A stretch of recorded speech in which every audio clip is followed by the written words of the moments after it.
मैं इस आत्मीय आयोजन की आगाज़ करना चाहूँगा और उसके लिए मैं सबसे पहले आमंत्रित करूँगा आदरणीय भगवत जी की बेटी और समकालीन हिंदी कविता की महत्वपूर्ण कवि प्रज्ञा रावत जी को, कि वे आएँ और अपना वक्तव्य स्वागत वक्तव्य वो दें और इसके बाद हम आगे बढ़ेंगे।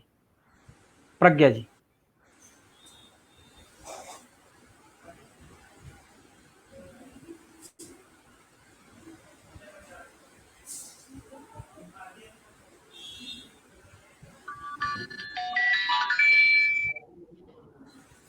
म्यूट म्यूट है तुम्हारा माइक। प्रज्ञा तुम्हारा माइक म्यूट है, अनम्यूट करो। हाँ जी ठीक है। और पीछे की लाइट अगर बंद कर सकती हो तो बंद कर लो, तुम्हारा चेहरा नहीं दिख रहा है। पीछे की लाइट बंद करना श्रुति, पीछे की लाइट बंद। आज हमारे इस महत्वपूर्ण कार्यक्रम में पधारे हुए आदरणीय सुरेंद्र राजन जी, विजय अग्रवाल जी, सरस जी जो अभी जुड़ेंगे हमसे, मणि भाई और उमा शंकर से परमार जी, आप सबका इस ऑनलाइन कार्यक्रम में इस्तकबाल करती हूँ। आप सबका बेहद स्वागत, आत्मीय स्वागत करती हूँ। पापा आज होते तो 82 वर्ष के होते, अगर वो हमसे दूर नहीं चले गए होते। आज ये समय वो भी है कि मैं उन तमाम लोगों को भी याद करूं जिन्होंने लगातार पापा को याद किया है, जिन्होंने लगातार पापा को अपनी स्मृति में रखा है। आज सुबह सुबह सुधा उपाध्याय जी जो दिल्ली में प्रोफेसर है हिंदी की, उन्होंने पापा की चुनिंदा कविताओं पर का यूट्यूब पर एक वीडियो रिलीज किया है। वो तमाम इस तरह के काम बहुत समय से कर रही हैं वो, तो उनका भी एक वीडियो आज रिलीज हुआ है। और इसके अलावा हमारे जो तमाम परिवार के लोग, हम पांचों भाई बहन हैं, भैया मुकुल भैया, अनुपमा, मैं, श्रुति, संवेदना और हमारे ब्रदर इन लॉज भाभी, हम सब लोग अपने इस क्योंकि काम में अपनी तरह से लगे हुए हैं, क्योंकि हमारे पिता एक ऐसे व्यक्ति थे जो कविता और जीवन में बिल्कुल भी फांक नहीं रखते थे, इसलिए हम लोग उससे जुड़े भी हैं। कई जगह ये होता है कि व्यक्ति अपने बाहर क्या काम कर रहा है या कविता रच के आया है तो वो अपनी एक महान एक खोली में कहीं ना कहीं बैठा होता है। हमारे पिता ने ऐसा कभी भी नहीं किया। मुझे एक एपिसोड याद आता है कि एक बार यहाँ पर एक कार्यक्रम था, तो यहाँ की एक युवा कवित्री थी, उन्होंने मुझसे कहा था कि हम किसी भी सभा में जाते हैं तो हमें हमें लगता है कि भगवत जी अगर हमारे आसपास है तो हमको बहुत अच्छा लगता है। हमें लगता है कोई व्यक्ति है जो हमारे सिर पर हाथ रखता है, वरना बहुत मुश्किल होता है किसी भी कार्यक्रम में जाना है तो आप कैसे लौटेंगे, क्या करेंगे। अमूमन हम लोग कार्यक्रमों में देरी से लौटते हैं। तो ये पापा हमेशा कहते भी थे कि मेरी 4 बेटियां हैं, जो और जो 5वीं बेटी है इस संसार की जो बेटी है वो मेरी ही बेटी है। इसी तरह बेटों के लिए भी मैं अक्सर शैली जी से कहती हूँ कि आप उनके दत्तक पुत्र ही हैं। तो इस तरह से पिता के लिए घर संसार मतलब हमारा पूरा घर संसार था। सुरेंद्र राजन जी भी आज बोलने वाले हैं, अगर वो बोल पाए तो बोलेंगे, पर उनकी आंखों का ऑपरेशन हुआ है मोतियाबिंद का, तो वो भी हमारे घर का एक हिस्सा रहे हैं। हमारा घर का दरवाजा शायद बंद नहीं होता था कभी भी, कोई किसी वक्त भी आकर के सो सकता था, बैठ सकता था। ये सब कर पाना बहुत आसान नहीं होता, ये एक बेहद जीवट वाला व्यक्ति ही कर सकता है। इसको मैं एक बड़े रूप में भी, एक लंबे रूप में भी कह सकती हूँ, मतलब इस पर एक लंबी बात कर सकते हैं, लेकिन वो आज मंशा है ही नहीं। आज मंशा ये है कि हमको विजय भैया को सुनना है और उमा शंकर को सुनना है, सरस जी को सुनना है। हाँ, उनकी बातें, उनकी से कविताएं और वो क्या सोचते हैं पापा की कविता को लेकर वो सुनना है। इस बीच मनीष गुप्ता ने और तमाम लोगों ने अपने तई भगवत रावत को याद किया है पिछले समय से। मैं उन सबको भी जो सोशल मीडिया पर इधर उधर पापा की कविताएं शेयर करते हैं या पापा पर बात करते हैं, उन सब लोगों को का यहाँ से अभिनंदन करना चाहती हूँ, उनका स्वागत करना चाहती हूँ और ये चाहती हूँ कि परंपरा बनी रहे। अभी हाल ही में एक व्यक्ति ने पीएचडी की है और मुझे भेजी है पीएचडी की थीसिस भी भेजी है, वो भी फेसबुक पर है। तो खैर, आज के इस कार्यक्रम में हमारे बच्चे मल्हार, गुलाल और पारुल बहुत सक्रिय रूप से काम करते रहे। मल्हार और पारुल ने तो फिल्म भी बनाई थी पापा की कविताओं पर। देश एक राग है, बहुत ज्यादा पसंद की जाती है, वो यूट्यूब पर है। और पिछले समय में मैंने एक लंबी सीरीज बातचीत की भी की है, जिसमें उन महत्वपूर्ण लोगों के साथ बातचीत की थी जो पापा से जुड़े रहे और जो जीवन के सरोकार होने चाहिए। हम जिन सरोकारों से थोड़ा थोड़ा दूर होते जा रहे थे, कहीं ना कहीं हमें लग रहा था कि हम एक कहना चाहिए एक आर्टिफिशियल सेंसिबिलिटी में हम प्रवेश कर रहे थे कविता की या कविता के संसार की। तो चूंकि पिता ने उसको हमेशा बचाया था, तो मैंने ये कोशिश की कि मैं उन लोगों से बात करूं, जिसमें विजय भैया ने भी बात की थी, हम सब ने बात की थी कि पिता क्या सोचते थे अपने समय को लेकर, वो क्या चीज वो जब कविता रचते थे या जीवन जीते थे, तो वो कौन सी चीज थी जो इतनी महत्वपूर्ण थी कि अभी सब उनको बहुत ज्यादा रिस्पेक्ट से याद करते हैं। वो बहुत अच्छे टीचर तो थे ही, वो एक बिल्कुल अलग चैप्टर है, बेहद अच्छे शिक्षक थे। मैंने अपने जीवन के जितने मूल प्रश्न जिसे कह सकते हैं ना, या जो बहुत मुख्य चीजें हैं अपने पिता से सीखी। एक तरह से वो मेरे बहुत अच्छे शिक्षक थे, जबकि मैंने हिंदी साहित्य कभी नहीं पढ़ा है, मैं अंग्रेजी साहित्य की फर्स्ट ईयर से ही छात्रा थी, लेकिन अपने पिता से मैंने सब कुछ सीखा है। तो एक तरह से वो मेरे गुरु भी हैं और एक ऐसे कवि मेरे लिहाज से जिनके अंदर पारदर्शिता, ईमानदारी कूट कूट कर भरी हुई थी। तो मैं आज यहाँ से उन सबको धन्यवाद देना चाहती हूँ। आज का ये आयोजन गुलाल कर रहा है पीछे से, पिछली बार मल्हार ने किया था, अब इस वक्त पीछे से मल्हार, पारुल, गुलाल सब हैं। तो हमारे घर परिवार के सब लोग इसमें सम्मिलित हैं। आप सबका बहुत ज्यादा स्वागत। और पापा की जो कविता की पंक्तियां मुझे बहुत पसंद है, अभी मुझे जाना है, मेरे अवचेतन में ये पंक्तियां हमेशा रहती हैं। अभी मुझे जाना है, हवा में उड़ती हुई दुनिया और धरती के बीच एक पतंग उड़ाना है। दम तोड़ती एक उदास लड़की को वापस लाने के लिए लिखना है एक जरूरी चिट्ठी, अभी मुझे जाना है। ये एक लंबी कविता है। इसके साथ ही मैं आप सबको फिर से एक बार स्वागत करती हूँ और अपने दर्शकों का भी आभार कि वो हमसे जुड़े रहे। मणि जी, मणि जी आपका आपका माइक म्यूट है।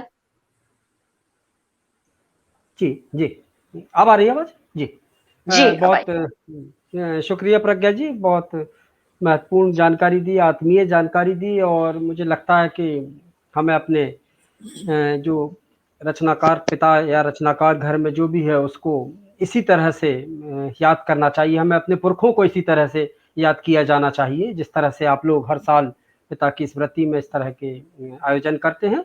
एक बात उसी समय मेरे दिमाग में आ रही थी, वो मैं आपको जरूर शेयर करना चाहूंगा कि दूरदर्शन पर भी आदरणीय भगवत रावत जी को लेकर एक कोई फिल्म बनी थी, जिसकी स्क्रिप्ट शायद प्रेम शंकर शुक्ल जी ने लिखी थी। तो उसकी लिंक नीलेश ने, जी नीलेश ने उसको डायरेक्ट किया था और प्रेम शंकर शुक्ल ने स्क्रिप्ट लिखी थी। सॉरी, बीच में स्क्रिप्ट लिखी थी। जी जी, तो उसकी लिंक यदि कहीं से उपलब्ध हो तो वो जरूर भेजिएगा आप। पुनः आपका शुक्रिया, आभार।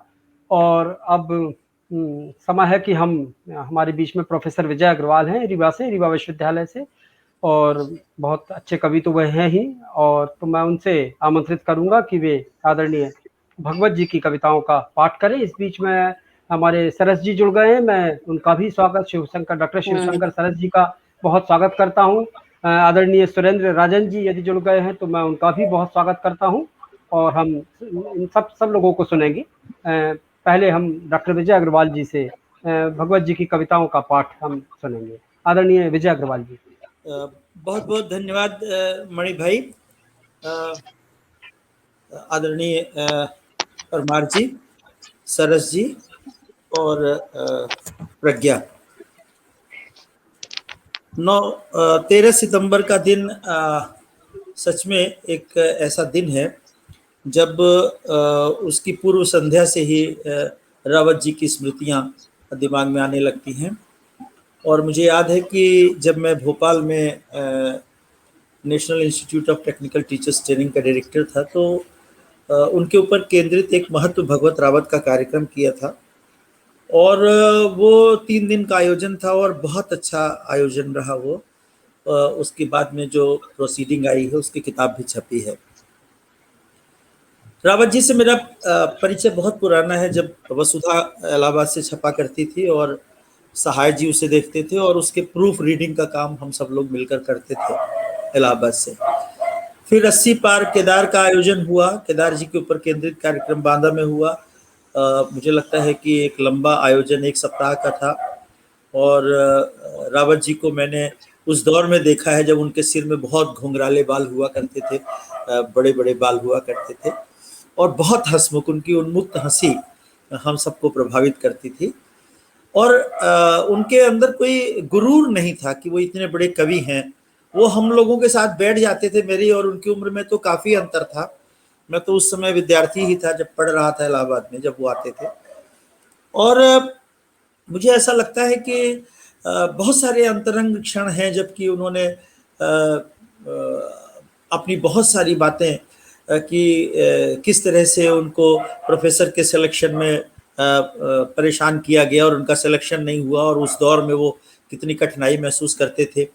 किस तरह से प्रतिकूल परिस्थितियों में वो प्रोफेसर सेलेक्ट किए गए, किस तरह की स्थितियों में उन्होंने साहित्य अकेडमी देखा, और उस दौर में उनके साथ क्या क्या कुचक्र और राजनीति चलती रही। ये तमाम सारी चीज़ों को उन्होंने मेरे साथ बहुत गंभीरता से डिस्कस किया है। तो मैं कह सकता हूँ कि उनकी बहुत सारी बातें जो संभवतः वो अपने बच्चों से भी नहीं डिस्कस करते रहे होंगे अपनी कठिनाइयों के बारे में, क्योंकि उनको लगता था कि बच्चे परेशान हो जाएंगे। लेकिन जब मैं भोपाल में था तो अक्सर वो शाम को चले आते थे या मुझे फ़ोन करते थे कि विजय मुझे आना है, साधना के हाथ की पकौड़ियाँ खानी है, तो कितने बजे तक आ जाओगे। और मैं गाड़ी भेज के उन्हें बुलवाता था और 2-3 घंटे कभी कभी तो वो बैठ के और बहुत लंबी चर्चाएं भी करते थे। हिंदी साहित्य सम्मेलन के जो भवभूति अलंकरण की बहुत सारी मीटिंग्स में वो हमारे डायरेक्टर ऑफिस में रहे, और बहुत सारी असहमतियां और सहमतियों के बीच में और बहुत गंभीरता से अपनी असहमति को दर्ज भी कराते थे। उन्हें कोई गुरेज नहीं था कि मैं इसको नापसंद करता हूं तो नापसंद करता हूं। तो आज बहुत लंबी बातचीत करने का कम से कम मेरे लिए अवसर नहीं है। मुझे कविताओं का पाठ करना है और मैं उनकी कुछ चुनिंदा कविताओं का पाठ करना चाहूँगा। तो अम्मा से बातें और कुछ लंबी कविताओं में से एक लंबी कविता में से कुछ अंश मैं लेना चाहूँगा। सुनो हीरामन। पूर्व संवाद। न जाने कब से एक ऐसे आदमी की तलाश थी मुझे जिससे जब चाहे अपने अकेलेपन में बातें कर सकूं, जिसके आगे अपने मन की गांठें खोल सकूं, खुद को उधेड़ूं, उसे भी उधेड़ सकूं, एक दूसरे को उधेड़ कर बुन सकूं। न जाने कहां कहां अब तक भटका किया, न जाने किन किन चेहरों के पास गया, न जाने किस किस को समझकर वही आदमी अपना मन खोल दिया। एक दिन बेहद काली अंधियारी रात में जब न तो मूसलाधार पानी बरस रहा था, न कोई ओस टपक रही थी, सिर्फ एक सन्नाटा था सब तरफ। सन्नाटा भी ऐसा जो न भयावना था न मोहक, सिर्फ एक शून्य सत्य सन्नाटा सब तरफ। ऐसे में किसी ने दरवाजे पर दस्तक दी। दरवाजा खोला तो एक आदमी बंडी और धोती में सामने खड़ा था। देखते ही मैं बोल पड़ा, अरे अम्मा तुम इतनी रात गए? तभी लगा नहीं नहीं गलती हो गई, और फिर मुंह से निकल पड़ा, भैया रामचरण तुम? भूरी भाभी कहाँ हैं? और इस बार भी लगा पहचानने में चूक गया। एक क्षण रुककर फिर पूरे विश्वास से कहा मैंने, ओहो ईश्वरी आप और मेरे घर, रजौजू कहाँ हैं? मैं कितना भागवान आप घर पधारे हैं। वह बोला, क्यों हो रहे हो परेशान? तुमने हर बार ठीक ही तो पहचाना है। बस बात सिर्फ इतनी है, मेरा नाम हीरामन है, हीरामन गाड़ीवान। अच्छा अच्छा, वही गाड़ीवान हीरामन। रेणु जी की कहानी में हुई थी मुलाकात। वही हीरामन जो शैलेंद्र की फिल्म तीसरी कसम में राज कपूर बने थे। इतने दिन कहाँ रहे? कुछ अता पता मिला हीराबाई का? हीरामन कुछ बोले नहीं, थोड़ा सा मुस्काए और पास आकर बैठ गए। लिए रहे अपने हाथ में मेरा हाथ बड़ी देर तक, फिर धीरे से बोले, अब तबीयत कैसी है? आप नहीं चाहते किसी से कभी इसी तरह करे बात? चाहते हो तो दरवाजा खोल कर देखें, कब से दस्तक दे रहा है हीरामन इस कठिन अंधियारी रात में। जा रे जमाना, जा रे हीरा मन, समझ में कितना आया विदेशी नौटंकी का खेला। कल तक जो अंदर जानकारों की तरह गर्दनें हिला रहे थे, भड़ाइक थे, आज जो कुटिल हंसी हंसते हुए सिर उठा रहे हैं, दरअसल पड़ोसी की लड़की के भाग जाने जैसी दबी हुई खुशी का जश्न मना रहे हैं। जा रे जमाना, जा रे हीरा मन, देखा कैसे एक झटके में उखड़ गया टीम टामी वाहवाही मेला। उठो गाड़ी जोतो भैयन, अब कोई और कसम खाने से काम नहीं चलेगा, बैलों पर गुस्सा उतारने से काम नहीं चलेगा। दूसरा, हीरामन भाई, ओ हीरामन भाई, काहे की लदनी लादे हो इस बार। जीवन भर ढोया तुमने दूसरों का माल असबाब अपनी बैलगाड़ी पर, पीठ पर ढोई अपनी उम्र, आत्मा में भरे रहे अपना निरक्षर सीधापन, आंखों में लिए लिए फिरते रहे सूरत हीराबाई की। बस दो चार लदनी ही तो लादनी थी, चतुरता चालाकी की, इसके बाद तो आदत पड़ जाती। चांदी की झालरों से सज जाती बैलगाड़ी, मर जाते सोने से सींग बैलों के, पर तुमने छोड़ी नहीं लीक, छोड़ा नहीं घर गांव, छोड़े नहीं भाई भौजाई। अब कैसे हो हीरामन, कैसे हो, बोलते क्यों नहीं। सुनो सुनो, फिर उसके बाद क्या हुआ, फिर उसके बाद क्या हुआ मीता, आगे की कथा बार बार पूछ रही है हीराबाई।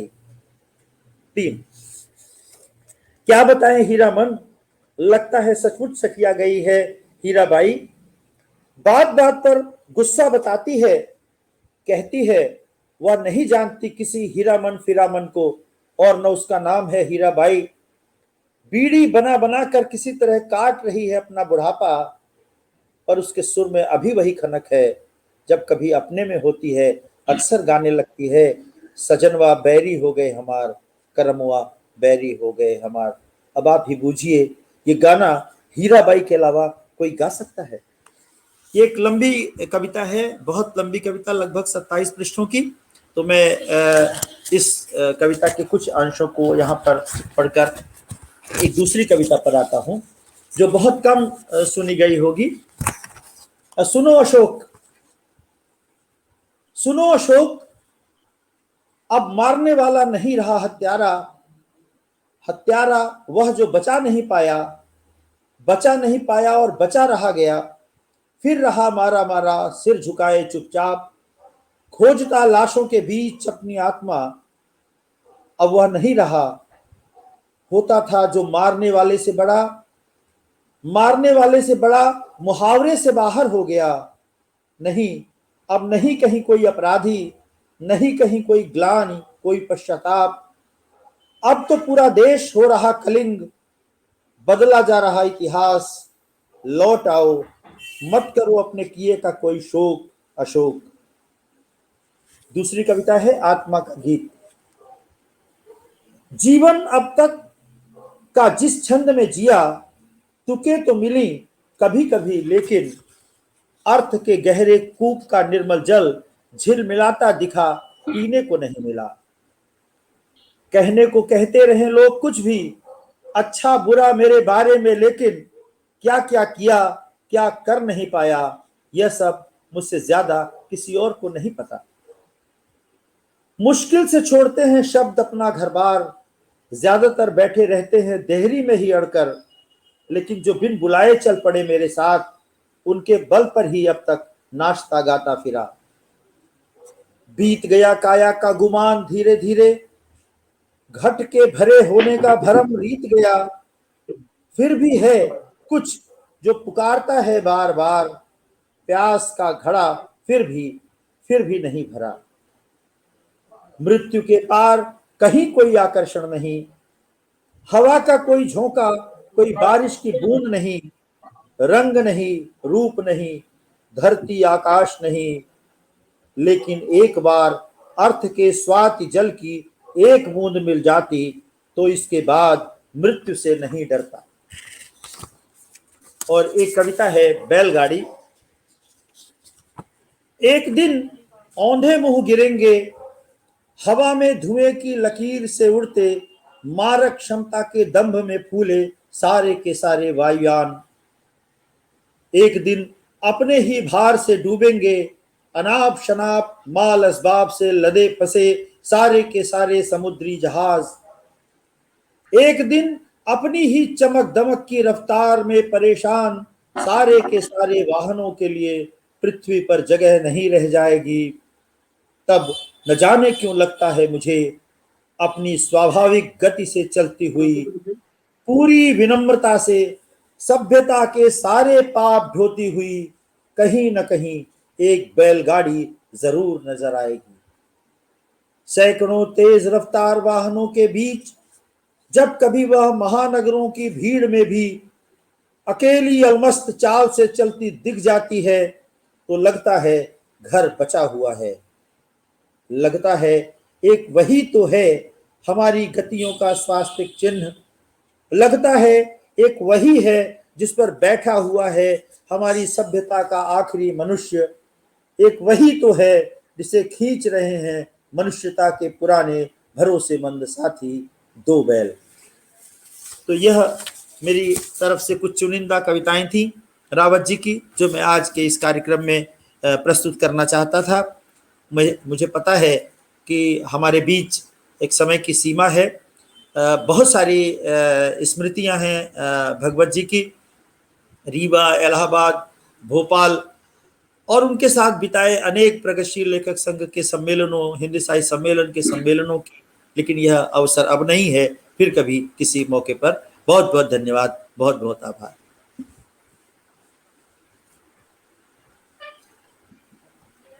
शुक्रिया आदरणीय प्रोफेसर विजय अग्रवाल जी, आपने बहुत महत्वपूर्ण और प्रतिनिधि कविताओं का पाठ किया और कविता जितनी प्रभावी और महत्वपूर्ण है उतना ही सुंदर आपका पाठ भी था।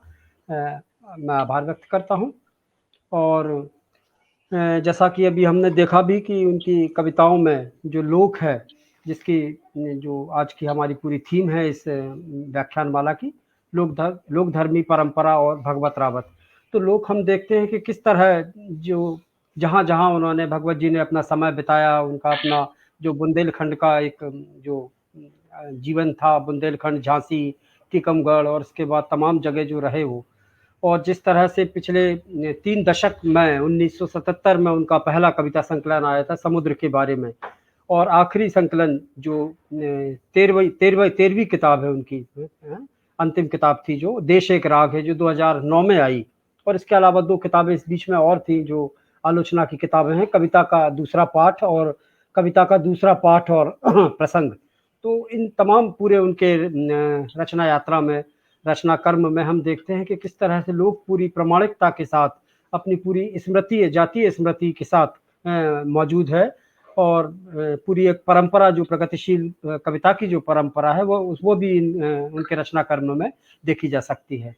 बहरहाल हमारे बीच में, जैसा कि मैंने पहले भी कहा था, कि हमारे बीच में भाई उमाशंकर सिंह परमार उपस्थित है, और युवा कवि तो है ही वो, इसके अलावा आलोचना में वो लगातार बहुत महत्वपूर्ण काम कर रहे हैं, लगातार सक्रिय है। और एक पंक्ति में कहूँ कि वे प्रतिबद्ध तो हैं ही, दबंग आलोचक भी हैं। तो ये हमारा सौभाग्य आज कि वो हमारे बीच में है। इसके पहले भी मैंने उनको सुना है और भगवत जी पर ही बोलते हुए सुना है पिछले कुछ एपिसोड्स में मैंने। तो एक बार पुनः मैं उनका पूरे परिवार की ओर से, अपनी तरफ से उनका स्वागत करता हूं, और वो अब बात रखें, अपना सुकून के साथ अपना समय लें और बातचीत करें, संवाद करें। उमा भाई। धन्यवाद मणि भाई साहब, और प्रज्ञा दीदी को नमस्कार। सरल जी बैठे हैं, उनको मेरा सादर प्रणाम। और विजय अग्रवाल दा ने तो बहुत अच्छा पाठ किया, बेहतरीन पाठ किया। इस अद्वितीय पाठ के लिए मैं बार बार उनका प्रणाम करता हूँ, अभिनंदन करता हूँ। बहुत बहुत धन्यवाद। भगवत दा का व्यक्तित्व और कृतित्व, जब हम कौन भगवत दा, कोई भी कवि हो, जब हम उन पर बात करते हैं तो हमारे सामने महत्वपूर्ण चीज उनकी कविता होती है। और कविता से अलग जो लेखक का व्यक्तित्व होता है, आजकल तो ये आलोचना में मान्यता ही हो चली है कि आप पहले कविता देखिए, आदमी के जीवन को क्यों देख रहे हैं। मैं समझता हूं कि जीवन से कविता अलग क्यों, जीवन से कविता अलग क्यों है, और होती ही नहीं। जीवन के लिए कविता है, जीवन से कविता निर्गत होती है और जीवन के लिए ही कार्य करती है। आदमी अपने लिए, इसके लिए तो लिखता नहीं है, वो तो जीवन की ही संपत्ति है कविता। तो जो कवि का व्यक्तित्व है और कविता, इन दोनों को जब समानांतर रखा जाता है तब ये मालूम होता है कि कवि अपने जीवन अनुभवों के प्रति कितना ईमानदार है। ये लोग धर्मी कवियों की विशिष्टता है। अगर हम लोग धर्मी कवि कहते हैं तो जैसा कि मणि जी ने कहा कि प्रगतिशील, तो प्रगतिशील तो लोग धर्मी होता है। कोई भी लोग धर्मी कवि होगा वो अप्रगतिशील नहीं हो। हम अज्ञेय को लोग धर्मी नहीं कह सकते हैं, श्रीमान अशोक वाजपेयी जी को लोग धर्मी नहीं कह सकते। लोग धर्मी वही होगा जो प्रगतिशील। यह बात अलग है कि प्रगतिशील में भी कुछ कवि होते हैं जो मध्यम वर्गीय चेतना के होते हैं और कुछ कलात्मक पक्षधरताएं उनके पास होती हैं और वो अपने जीवन में कुछ और होते हैं, कविता में कुछ और। पर लेकिन जो हिंदी के कवि रहे, मैं इसी वर्ष हमारे विजयन जी का भी देहांत हुआ। अग्रज कवि थे, भगवत दादा से भी उम्र में बहुत बड़े थे उम्र में, और उनका भी जीवन देखिए, उनकी कविता देखिए। बाबा नागार्जुन का जीवन देखिए, उनकी कविता देखिए। मान बहादुर सिंह का जीवन देखिए, उनकी कविता देखिए। जीवन और कविता में कहीं अभेद, अब भेद है ही नहीं, अभेद। और यही अभेदपन ईमानदारी का, जो आज आलोचना का प्रतिमान बनता जा रहा है। ईमानदारी, पक्षधरता, प्रतिबद्धता और ईमानदारी, ये तीन प्रतिमान बन गए कि कवि कहां अपनी कविता में कितना ईमानदार है। हम ऐसे तो कह देंगे कि भगवत रावत जी प्रगतिशील थे, लोग धर्मी थे, वो थे, ये थे। अरे क्यों थे? आप कैसे कह सकते हैं कि वो क्यों प्रगतिशील? इसका कोई शास्त्रीयता नहीं बनी, इसकी परिभाषा नहीं बनी। लोग धर्मी एक सांस में कह देना अलग बात होती है, और उसको उनके जीवन के द्वारा साबित कर देना एक अलग बात। आज का जो कविता का जो शीर्षक है कि उनकी स्मृति में हमारा जो कार्यक्रम हो रहा है और उनकी लोग धर्मिता परम को बात कर रहे हैं, ये बहुत ही अच्छा विषय। वो उन अर्थों में लोग धर्मी नहीं थे जिन अर्थों में लोग समझा कर। उन्होंने इस चीज को अपनी कविता में दिखाया। पहले तो मैं स्टार्ट करूंगा कि भगवत रावत जी के व्यक्तित्व को पहले देखिए, उनके चिंतन को देखिए, उनकी आत्म स्वीकृति को देखिए। एक कथन है उनका जो किसी किताब में, भगवत रावत से दोस्ती कोई किताब रही होगी, उसमें उन्होंने आत्म स्वीकृति दिया है, जो साहित्य अकादमी से उनकी प्रतिनिधि कविताएं आई हैं, उसकी भूमिका में वो बात कही गई है। और मैं समझता हूं कि भगवत रावत की कविताओं का सिंह द्वार खोलने के लिए वो आत्म स्वीकृति बड़ी आवश्यक। अगर कोई आलोचक उस स्टेटमेंट को उनके नहीं पढ़ रहा, उनके जीवन को झांकने की कोशिश नहीं कर रहा, तो भगवत रावत की कविताओं का मूल्यांकन नहीं कर सकता। वो केवल ऊपर से जो बनी बनाई प्रपाटी, जो बनी बनाई नारेबाजी होती, बनी बनाई शब्दावली होती है, उसी का पृष्ठपोषण करता रहता है। इससे कुछ होना नहीं। भगवत रावत जी कहते हैं,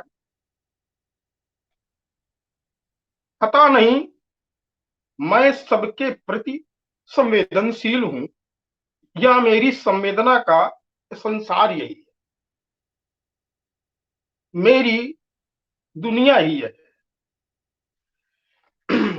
मैं कहीं और नहीं जा सकता, मैं एक बेहद साधारण गरीब घर में पैदा हुआ, अपने बचपन से लेकर बड़े होने तक के बारे में बताकर गरीबी को ग्लोरीफाई नहीं करना चाहिए, न उससे कोई सहानुभूति अपने प्रति पैदा करना चाहता।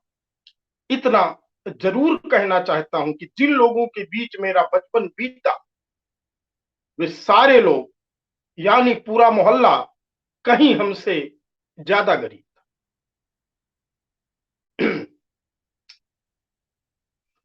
तो हम अपने मोहल्ले में गरीब होते हुए भी ब्राह्मण होने के कारण कई चीजों में उनसे बेहतर जीवन जीते थे। इतनी अशिक्षा, दरिद्रता, गंदगी और लगभग नारकी जीवन मैंने भोपाल की दुनिया में भी नहीं देखा। मैं कहना चाहता हूं कि हमारा घर और परिवार लगभग उसी श्रेणी का होते हुए भी एकमात्र ऐसा परिवार था जिसे अपने कुछ भिन्न और थोड़ा ऊंचा होने का एहसास था। वे सारे लोग मेरी कविताओं में अगर दर्ज हैं तो इसलिए कि मैं उनके प्रति संवेदनशील, इसलिए कि वही मेरा बचपन है, वही मेरी दुनिया है, जिन्होंने मुझे बनाया, पढ़ लिख कर बेहतर कथित सभ्य आदमी बनकर मैं उन्हें वहीं छोड़कर बाहर निकल आया।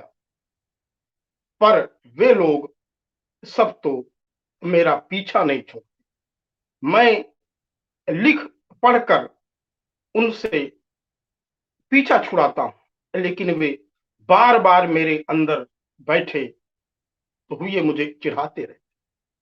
देखिए, यहां से कवि का लोक निकलता है। वो लोक जो उन्होंने अपने जीवन के आरंभ में देखा, आरंभ में भुगता, वो लोग जिसे वो छोड़ आए थे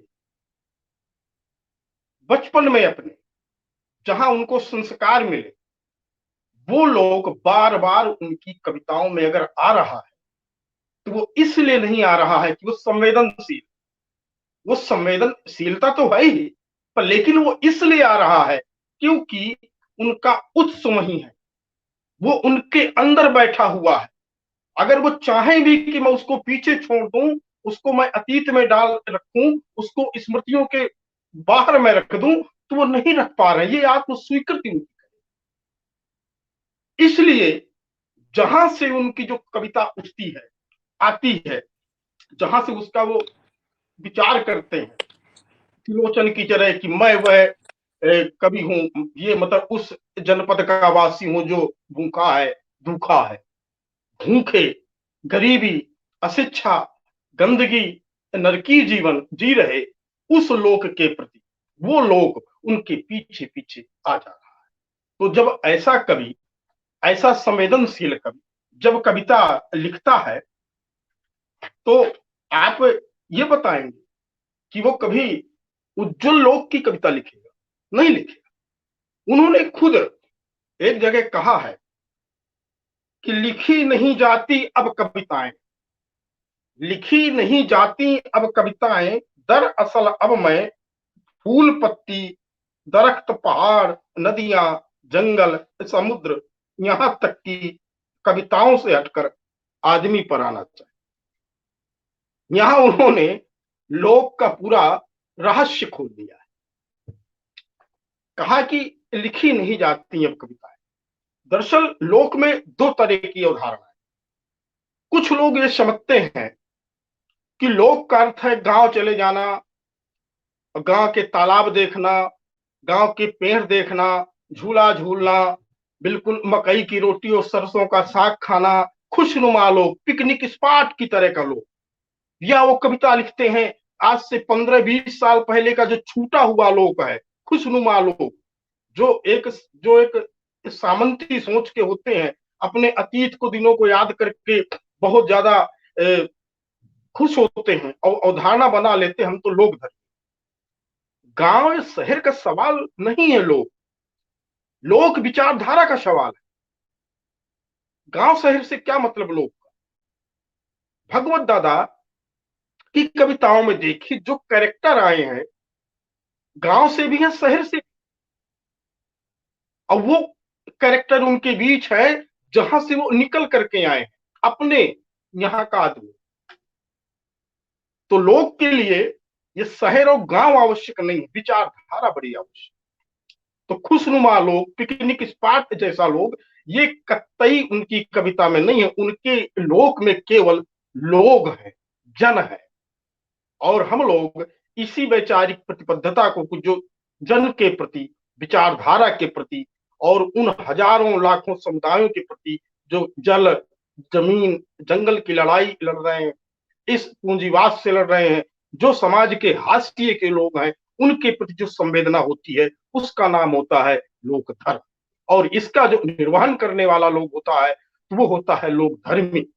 इस अर्थ में भगवत रावत जब ये बात कहते हैं कि मैं ऐसे लोगों के बीच से आया और अब मुझसे फूल पत्ती नहीं लिखा जा रहा है, मैं केवल आदमी को लिखना चाहता हूं, तो अंदाजा हो जाना चाहिए कि कहां से किस लोग की बात कर रहे हैं और इनका लोग कहां से कहां की तरफ जा रहा है।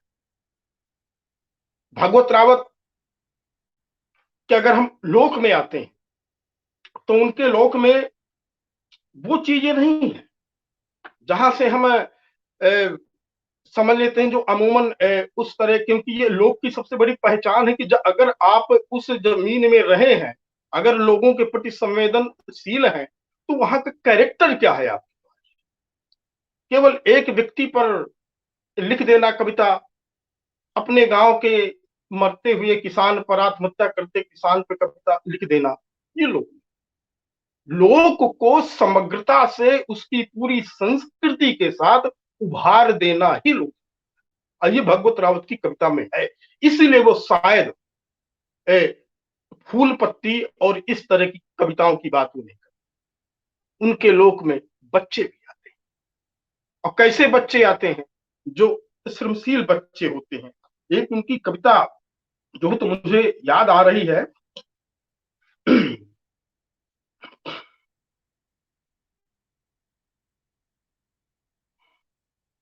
हाँ, सुबह ये अलग सुबह काम पर जाता हुआ बच्चा, कोहरे में डूबी हुई सड़क पास ये पार कर रहा है। सड़क जितनी लंबी है, सड़क उतनी चौड़ी भी है। सड़क जितनी सूनी है, उतनी दूनी भी है। सड़क को यह सब नहीं पता, और बच्चा, उसे भी कहाँ पता कि वह सड़क पार कर रहा है। काम की धुन में वो बच्चा सड़क पार कर रहा है। ये बच्चा क्या, भगवत रावत जब वो कहते हैं कि मेरे जीवन में वो लोग हैं, और ये मेरी कोई संवेदना नहीं है। आखिर जब वो सड़क पे जा रहे हैं तो वो पढ़ने वाले बच्चे को क्यों नहीं देख, सड़क में जा रहे हैं तो साइकिल चलाते हुए और मटर गश्ती कर रहे अभिजात जो कुलीन घर के लड़के को क्यों नहीं देख रहे, वो काम पर जाते हुए बच्चे को क्यों देख रहे। ये होती है ना चेतना।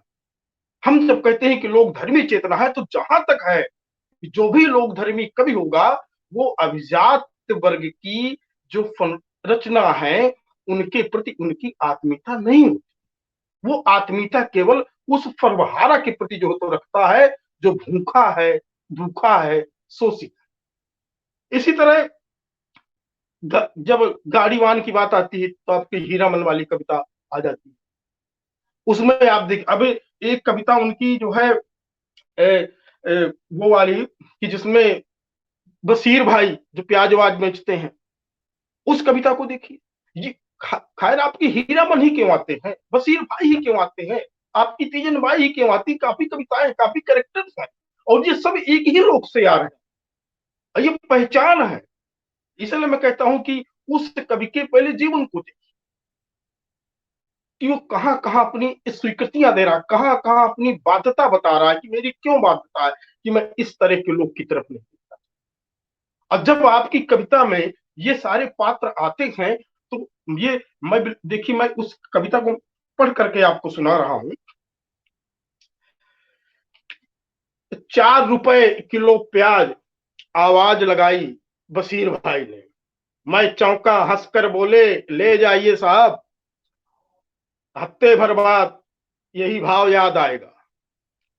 अल्लाह जाने यह सिलसिला कहां तक जाएगा। जेब में हाथ डालते हुए मैंने कहा, आधा किलो। सुनकर बशीर भाई कुछ बोले नहीं और एक की जगह आधा किलो तौलते हुए मेरे लिए ऐसा लगा कि जैसे कुछ मुश्किल में पड़ गए।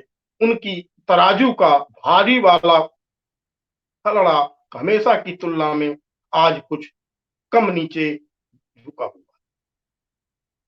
आगे एक ग्राहक प्याज लेने जाता है और वो जानता है बशीर भाई कि 1 किलो लेंगे तो मेरे लिए ज्यादा मिलेगा, और जैसे वो कहते हैं आधा किलो, तो उसकी सारी इच्छाएं, स्वप्न, कल्पना, जो कल्पना उन्होंने उस ग्राहक से कर रखी होगी, वो किस तरह टूटती हैं।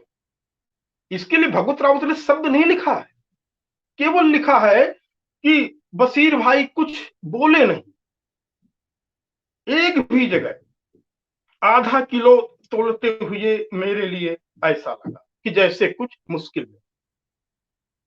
उन्होंने बशीर भाई के अंदर का जो द्वंद्व है, उनके अंदर की जो स्वप्न है कि मेरा प्याज जल्दी से बिके और मैं जो है पैसा लेकर के जाऊं घर, जो एक मेहनत कश आदमी होता है, जब उसका वो खंडित हो रहा है, उसको वो केवल शब्दों में दे रहे हैं। तो ये ऐसे पात्रों को ये अपने भगवत डाला रहे हैं। एक भी पात्र पूरी कविता में आप मुझको खोज के बता दीजिए कि कहीं कोई अभिजात है। और वही नहीं, ऐसे पात्र इनकी कविता में जो अमर हो गए। हीरामन वाली कविता अमर कविता, उस कविता कोई तोड़ नहीं। जिस तरह की भाषा में, जिस तरह के बिंबों में, जिस और उसमें तो बुंदेली ठाठ भी है उस कविता। और बेहतरीन वो कविता उन्होंने लिखी जो एक लोक की एक नई चीज। ये भाषा के मामले में इनको मैं कहूं कि भाषा के मामले में भगवत दास ने किसी भी अच्छे कवि का अनुकरण कतई नहीं किया। इनके पहले भी काफी कवि रहे कि उनका लोग अनुकरण करते रहे। रघुवीर सहायक अनुकरण करने वाले बहुत से रहे। भगवत दादा खुद श्रीकांत वर्मा जी से भी परिचित रहे और मलय दादा से भी रहे होंगे, खूब अच्छी तरह रहे हैं। उनका भी कोई असर नहीं कविता, बेअसर। और अपना एक अलहदा भाषा लेकर के आते, अलहदा बिंब लेकर के आते और अलहदा तेवर में लाते। और सबसे बड़ी बात है कि जब हम कहते हैं कि वो लोग धर्मी है, वास्तव में लोग धर्मी ही हैं और वो संवेदनशीलता उनके साथ है, इसलिए वैचारिक रूप से वो आक्रामक भी। जैसे लोग कहें कि भाई वो कैसे लोग धर्मी हो, तो कम्युनिस्टों की आलोचना कर रहे हैं। वो जड़ कम्युनिस्ट नहीं थे, या कि जैसा मैंने कहा कि लोग धर्मी में वो कल्पनाशील पिकनिक स्पॉट वाले लोग धर्मी नहीं थे, उसी तरह विचारधारा के नाम पर वे जड़, अक्खड़ और लकीर का फकीर वाले कम्युनिस्ट नहीं थे। इसका कारण है कि देखिए भगवत दादा जीवन भर संघर्ष करते रहे भी, जैसे कि विजय भाई साहब ने बताया कि नौकरी के लिए जो जो उनको झेलना पड़ा। बाद में लेखक संगठन के अंदर भी अपना उनके अंतर संघर्ष होते रहे और जीवन काल में जो तो काफी थपेड़े खाते रहे। और जो दौर था उनके लेखन कार्य का 70 से 80 के बीच का, तो वो दौर कम्युनिस्टों के लिए भी बहुत अच्छा दौर नहीं था। उस समय आपके नक्सलवादी कविता का भी आंदोलन जो हुआ, तो काफी लोग उसमें एक नारेबाजी वाली जो कविता होती है, एकदम से क्रांतिकारी कविता, खून खौलाने वाली, उसको लोग भी लिख रहे थे। उसी दौर में आपके वामपंथी पार्टियों का भी विभाजन हुआ। उसी दौर में जो 80 से और 70 के बीच का जो दशक है, तो वामपंथी पार्टियां भी अलग हुई। उसी दौर में लेखक संगठनों का भी विभाजन हुआ और नए नए संगठन 3 आकर के खड़े हो गए। तो ये विभाजन, वो जो दौर था 70 से 80 के बीच का, तो कविता की वापसी का भी दौर था और वाम पंथ के अंदर बिखराव का दौर। और ये केवल असहमतियों के कारण जो हो तो लेखक संगठन आपस में टूटे, और वो असहमतियां और कुछ नहीं थी, बस केवल इतना था कि कोई कहते थे कि हमें ये प्रेमचंद की परंपरा को लेना है, तो उनको लोग जो कहते थे कि आप अलग हो जाइए अगर आपको उनकी परंपरा को मानना है। लेखक संगठन में दो तरह की विचारधाराएं हमेशा रही। एक रहा है कि लेखक लेखक है, उसका दायित्व जनता की पक्षधरता है, और एक मानते थे कि लेखक का अर्थ है एक्टिविस्ट, एक पार्टी का मेंबर, उसे पार्टी लाइन के आधार पर काम करना पड़ेगा। इसी को लेकर के विभाजन, जो पार्टी कहेगी वही तय है। तो भगवत दादा तो ये वो दौर जो मैं बता रहा हूं, ये कम्युनिस्टों के आत्ममूल्यांकन का। तो अगर उस दौर में कोई अपनी पार्टी पर भी सवाल उठाए, जैसे कि भगवत दादा ने उठाया, और ऐसा आत्ममूल्यांकन की जिस विचारधारा को लेकर के बचपन से लेकर के अब तक वो जहां संवेदनशील है जिस पार्टी को लेकर के, और उस पर वो उंगली उठाए। उनकी दो कविताएं हैं, कामरेड और ये मेघा पाटिक, दोनों कविताओं को देख लीजिए। ये आत्म मूल्यांकन की आवश्यकता, जैसा कि मैंने आरंभ में कहा था कि भगवत दादा का लोक आत्मसंघर्ष का लोक है, और जो व्यक्ति आत्मसंघर्ष करता है वो कभी जड़ नहीं रहता। जड़ वो लोग होते हैं कि जिनके जीवन में संघर्ष नहीं होता है, जो केवल फॉर्मेट को लेकर के, धारा को लेकर के, आइडिया को लेकर के अपने चिंतन का, अपने यथार्थ का रूप कल्पित कर लेते हैं, और जो यथार्थ में जाकर के जूझ रहा है, लड़ रहा है, भोग रहा है, और उनके बीच में जाकर के खड़ा हो रहा है, वहां से कविता को जो है निकाल रहा है, वो आदमी कभी जड़ नहीं होता, लचीला होता है, क्योंकि वो ईमानदार। यही कारण है कि उन्होंने वामपंथी की अच्छी खासी तीखी आलोचना की, जैसी आलोचना हम लोग मतलब आज अगर हो जाए तो पार्टियों से निकाल दिया। देखिए मैं सुनाता हूँ कविता, हे कामरेड।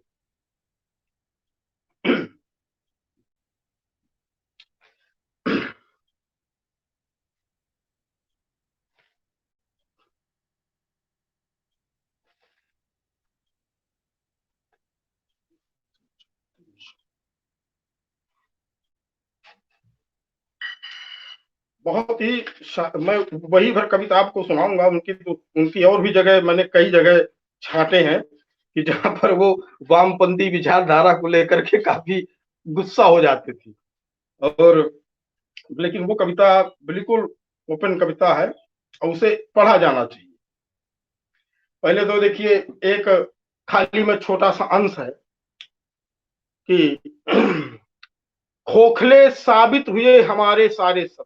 देखिए क्या करें, हमारे खोखले साबित हुए हमारे सारे शब्द, झूठी निकली प्रतिबद्धताएं, तमाश बीनों की तरह दूर खड़े खड़े गाते रहे हम दुनिया बदलने के नकली गीत।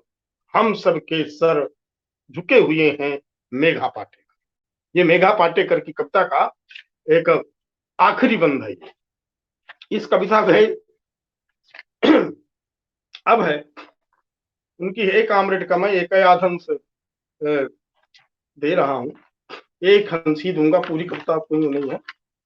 कि अपनी एकमात्र उम्मीद की रोशनी की पूरी तरह बुझने के पहले कहिए तो अब हम कहां जाएं, कब तक सर्वहारा शक्ति के नाम पर केवल बंगाल बंगाल चिल्लाएं। देखिए, ये विशुद्ध राजनीतिक कटाक्ष है।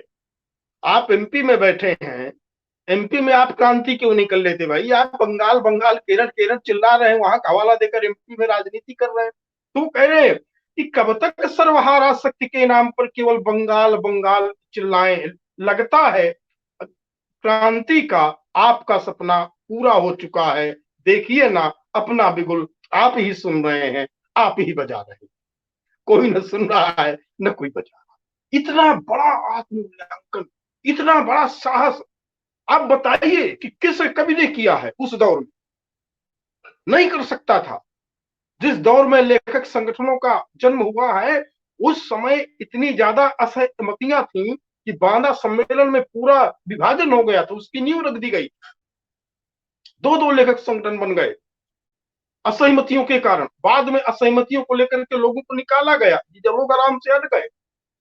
उस दौर में इतना आत्ममूल्यांकन कर रहे हैं भगवत रावत दा, तो समझ लीजिए कि वो क्यों कर रहे हैं।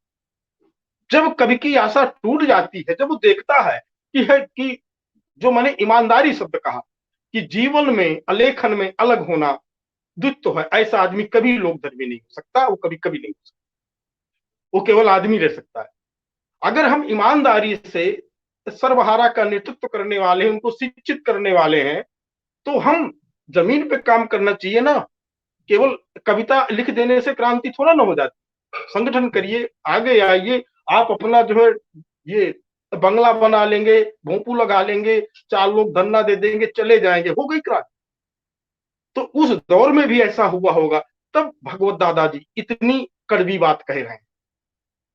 अगली बात मैं ये कहना चाहता हूं कि भगवद्दा में अगर एक बड़ा सवाल लोक धर्मी कविता के सामने आता है, स्थानीयता और ये स्थानीयता और महानगरीयता, ये सवाल आता है कविता में कि भगवद्दा वो हमेशा स्थानीय है, क्योंकि उनका लोक जहां था वो अपनी भाषा भी वहीं से लाते थे, सब कुछ वहीं से लाते। और जहां तक मैंने देखा है कि महानगर से उन्हें विशेष लगाव नहीं रहा, उनको विशेष चिढ़ रही है।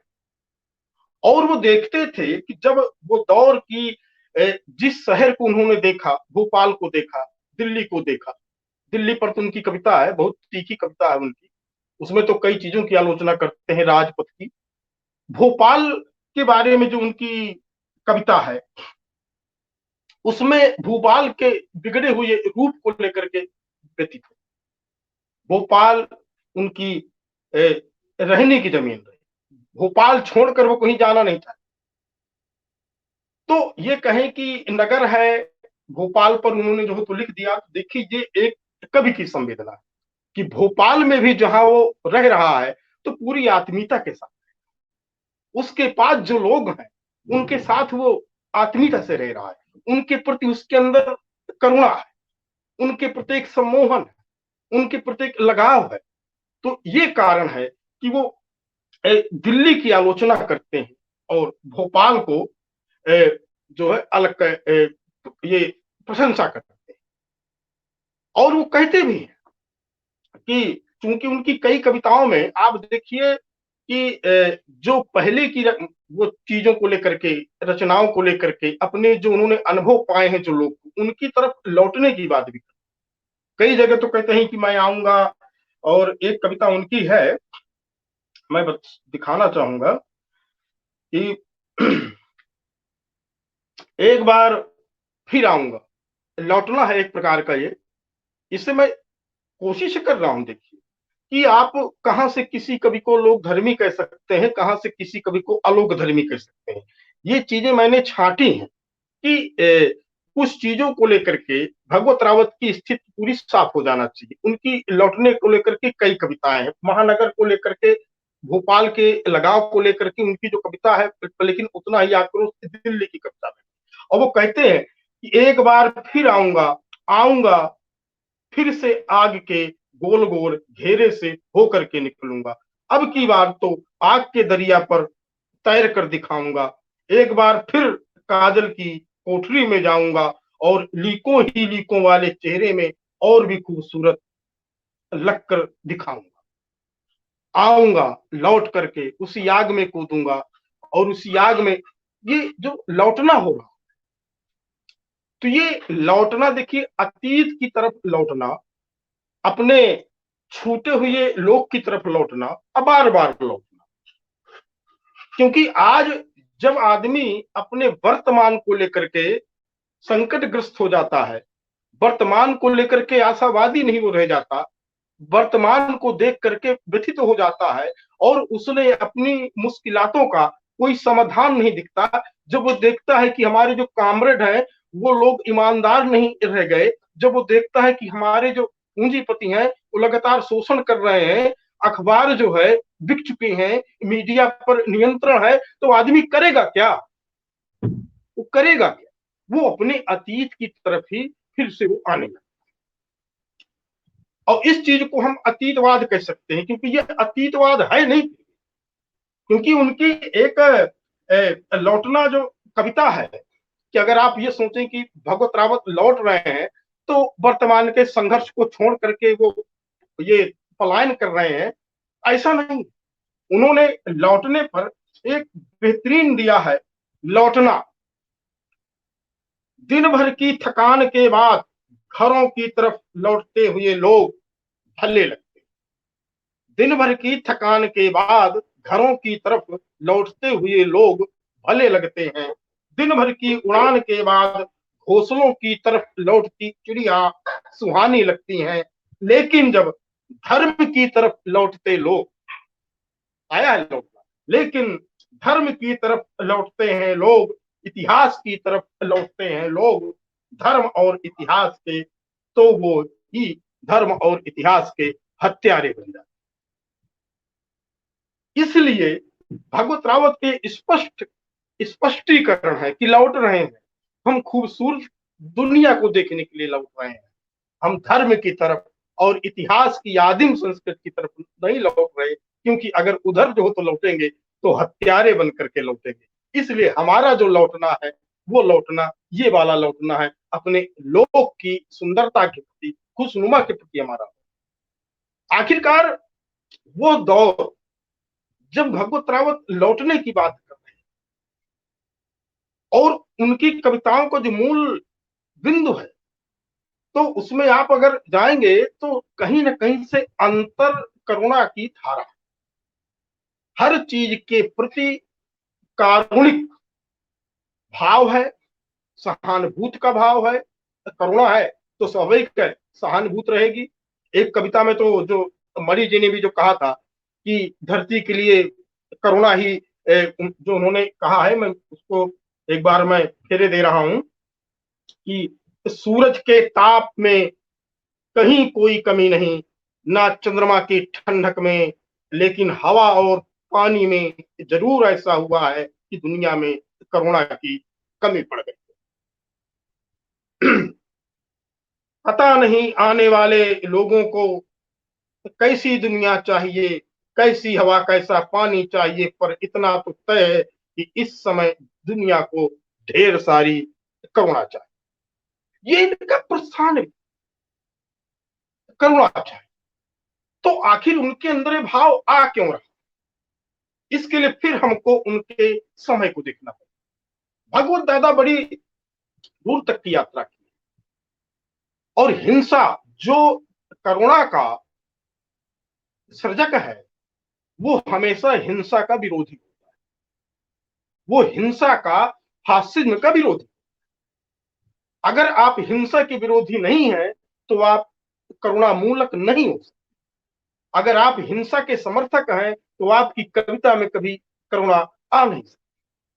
तो उनकी करुणा को देखने के लिए अपने समय की हिंसा को चीन्हता हुआ भगवत रावत हमको देखा कि उन्होंने अपने समय की हिंसात्मक गतिविधियों को, जो वैश्विक फांसीवाद आया उस दौर में, विशेष करके अमेरिका की जो दादागिरी, उनकी कविता अमेरिका पर भी, एक लंबी कविता अमेरिका पर लिखी, क्या हो गई अमेरिका, कुछ इस तरह की हो कविता। और उन्होंने अपने समय की घटनाओं को खूब दिखाया, जहां पर की हिंसा, जहां पर की अनाचार था। एक कविता उनकी मुझे स्मरण आती है, कौन सी थी, बता रहा हूं।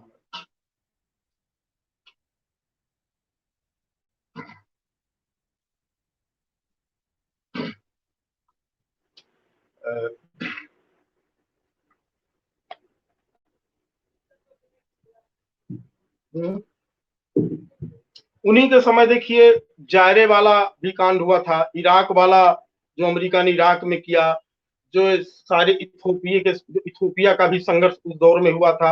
अमेरिका की पूरी दादागिरी उस समय चल रही थी। तो उन चीजों को लेकर एक कविता उनकी है 2004, जो लगभग 2004 उनकी कविता है। तो पेज नंबर ढूंढ रहा हूं उसे।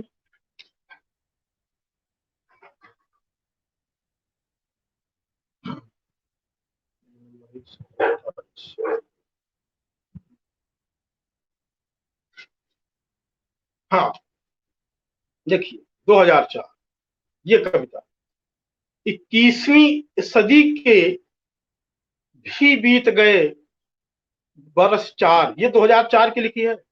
21वीं सदी के भी बीत गए बरस 4, 4 बरस बीते 4 युग। इतना बदला संसार कि सत्ता की ताकत के सिक्के का रह गया बस एक ही पहलू, उसके दोनों तरफ लिखा है नरसंहार नरसंहार।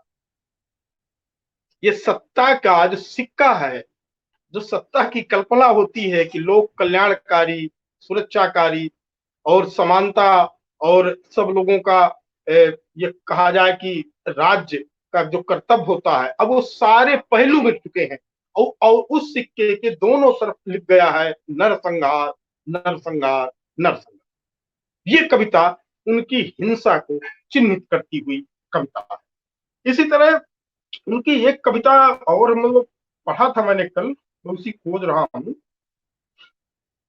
जो बेहतरीन हिंसा पर खूब उन्होंने, हाँ ये लिखा तो है उन्होंने। ऐसे समय में जब डरे हुए स्वार्थी हाथ आदमी के खून से रंग जाते हैं, तब खून का की एक एक बूंद जो कहती है उससे लिखा जाना चाहिए। वो कहते हैं कि कविता से, कहानी से हटकर भी लिखा जाना चाहिए, इसलिए नहीं कि लिखकर अमर होना है, इसलिए कि मर मर कर लिखना है। ये कोई कागज भर नहीं, ये शायद कविता है। और देखिए कि महाज कोरे कागज पर नहीं कविता है। इस कविता में उन्होंने जो लिखने की जिजीविसा दी कि डरे हुए लोग जो लिखना छोड़ दें या सत्ता के समक्ष आत्मसमर्पण कर दें, डरे हुए लोग जिनकी चर्चा करते हैं। और जैसा है, जैसे कि मुक्तिबोध अपनी कविताओं में कहते थे कि सब खामोश, या दरबारे आम में सब खामोश हो गए। जब उस आतंक में लोग, डरे हुए लोग लिखना छोड़ दें, सब कुछ करना छोड़, क्यों छोड़े? क्योंकि हमको लिखना है और हमें अमर नहीं होना लिख करके, इसलिए कि मर मर करके लिखना है। और खून से हाथ के जो और जिन लोगों के हाथ खून से सने हुए हैं उनके बारे में ये भगवत कि वो जब अगर उनके अंदर कारुणिक संवेदना है और उनके जो प्रतिरोध है वो छिपा हुआ प्रतिरोध है। भगवत रावत किसी भी कविता में लाउड नहीं होते, चीखते नहीं है, नारेबाजी नहीं करते, ऐसा नहीं करते हैं कि उनकी पूरी नारेबाजी और बैनरबाजी सब कुछ कविता में उतार दे। लेकिन ऐसी कविता जो समय के साथ उनको मतलब लिखना चाहिए, जो वो कह रहे हैं और अपने समय के रचनात्मकता को, कवियों को देख रहे हैं कि उनकी आवाजें बंद हो रही हैं, तब वो कह रहे हैं कि डरते हुए नहीं, मरते मरते।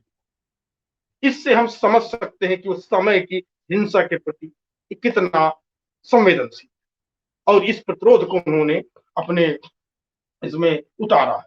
और उनकी बहुत सी कविताएं हैं जो उनके समय को अभिव्यक्त करती हैं, सब है। लेकिन जो सबसे अच्छी चीज मुझे लगी उनकी कविता में, जो कि कहा जाना चाहिए और कहना बहुत जरूरी, वो भी उनके व्यक्तित्व का हिस्सा, लोक रंग, लोक भाषा और आपका लोक राग, ये 3 शब्द हैं।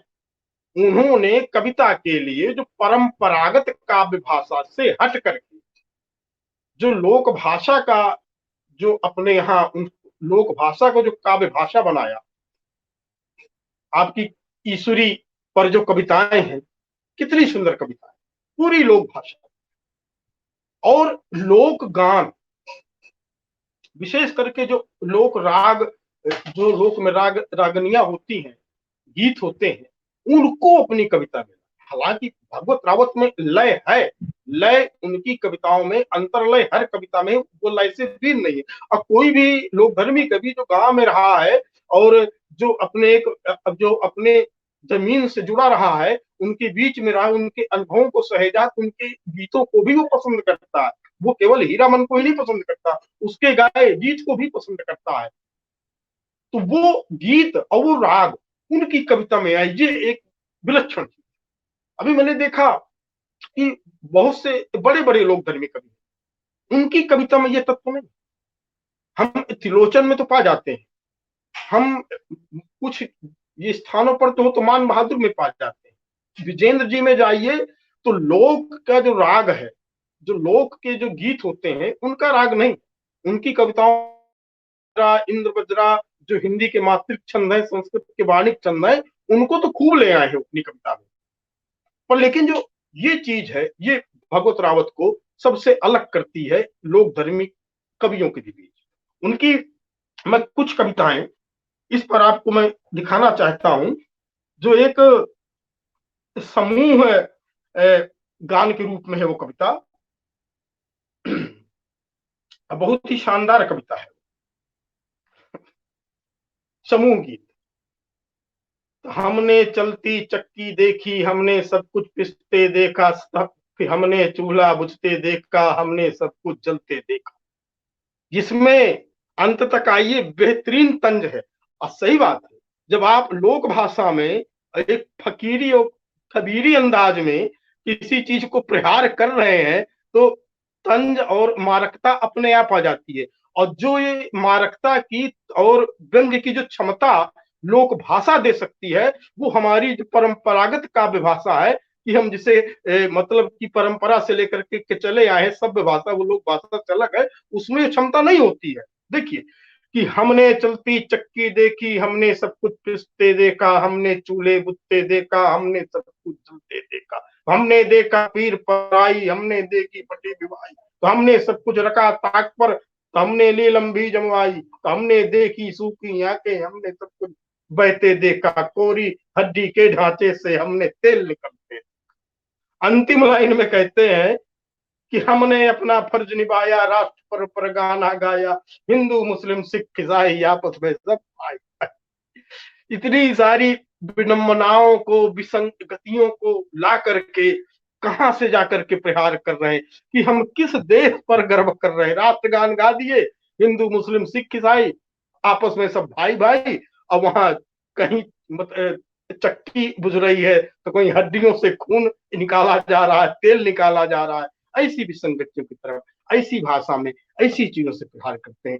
आप बताइए कि ऐसी कविता केवल केदारनाथ अग्रवाल के पास है। केदारनाथ अग्रवाल की भी कई कविताओं में लोक को लेकर के बेहतरीन गीत है, त्रिलोचन के पास है, लेकिन अन्य हमारी जो बहुत लंबी परंपरा है, ऐसी कविता आपको नहीं मिलेगी। कई कविताएं हैं कि हमने उनके तलघर देखे, घर के, क्या है वो कविता है, छोटी सी कविता लेकिन अंदर तक एकदम चले जाते हैं। वही लोक राग इनकी सारी कविताओं में आप जब जाएंगे तो ये चीज बड़ी शिद्दत के साथ, और जो आलोचक इसकी चर्चा ना करे, लोक राग और आपका लोक रंग और सबसे बड़ी बात लोक भाषा, इन तीनों चीजों का जितना ज्यादा रचनात्मक प्रयोग हो सकता था भगवत दादा ने किया। और केवल किया ही नहीं, अपने उस लोक के, बुंदेली लोक के जो नायक रहे, ईश्वरी, ईश्वरी हमारे बुंदेली भाषा के बहुत अच्छे कवि हैं। ईश्वरी की तो ईश्वरी पर भी उनकी कविता है। इसका इससे अंदाजा लगाइए कि जो अपनी लोक भाषा के नायक को भी अपने लिए ये काम्य मानता है, श्रेष्ठ मानता है, अपना अगुआ मानता है, अपनी परंपरा का मानता है, उस पर कविता लिखता है, तो वो लोक के प्रति कितनी गहरी आत्मीयता से जुड़ा। अब हमको बताइए, अवधि में भी लोगों ने अवधि का प्रयोग करते हैं लोग कविता में, उस अवधि के लोग कवियों का जिक्र कौन करता, कहाँ कोई करता। बुंदेली भी खूब लोग लिखते हैं, पर टोटली बुंदेली परंपरा को लेकर के, उनके बड़े बड़े कवियों को लेकर के आज तक कोई गीत परंपरा नहीं आई। ऐसे कबीरी कवि और जो ऐसा काम जो लोक को लेकर के उसे ये रचनात्मक चीज उन्होंने जो ये किया है, काव्य भाषा का निर्माण, ये केवल वही कर सकता है जो लोक के प्रति आत्मीय हो, लोक के प्रति करुणामूलक हो और अपने लोक को बार बार देखना चाहता है, बार बार लौटना चाहता है, वैचारिक रूप से प्रतिबद्ध हो, आत्म मूल्यांकन का साहस हो। अब ऐसे ही हमारे थे कवि भगवत। इसके साथ मेरा वक्तव्य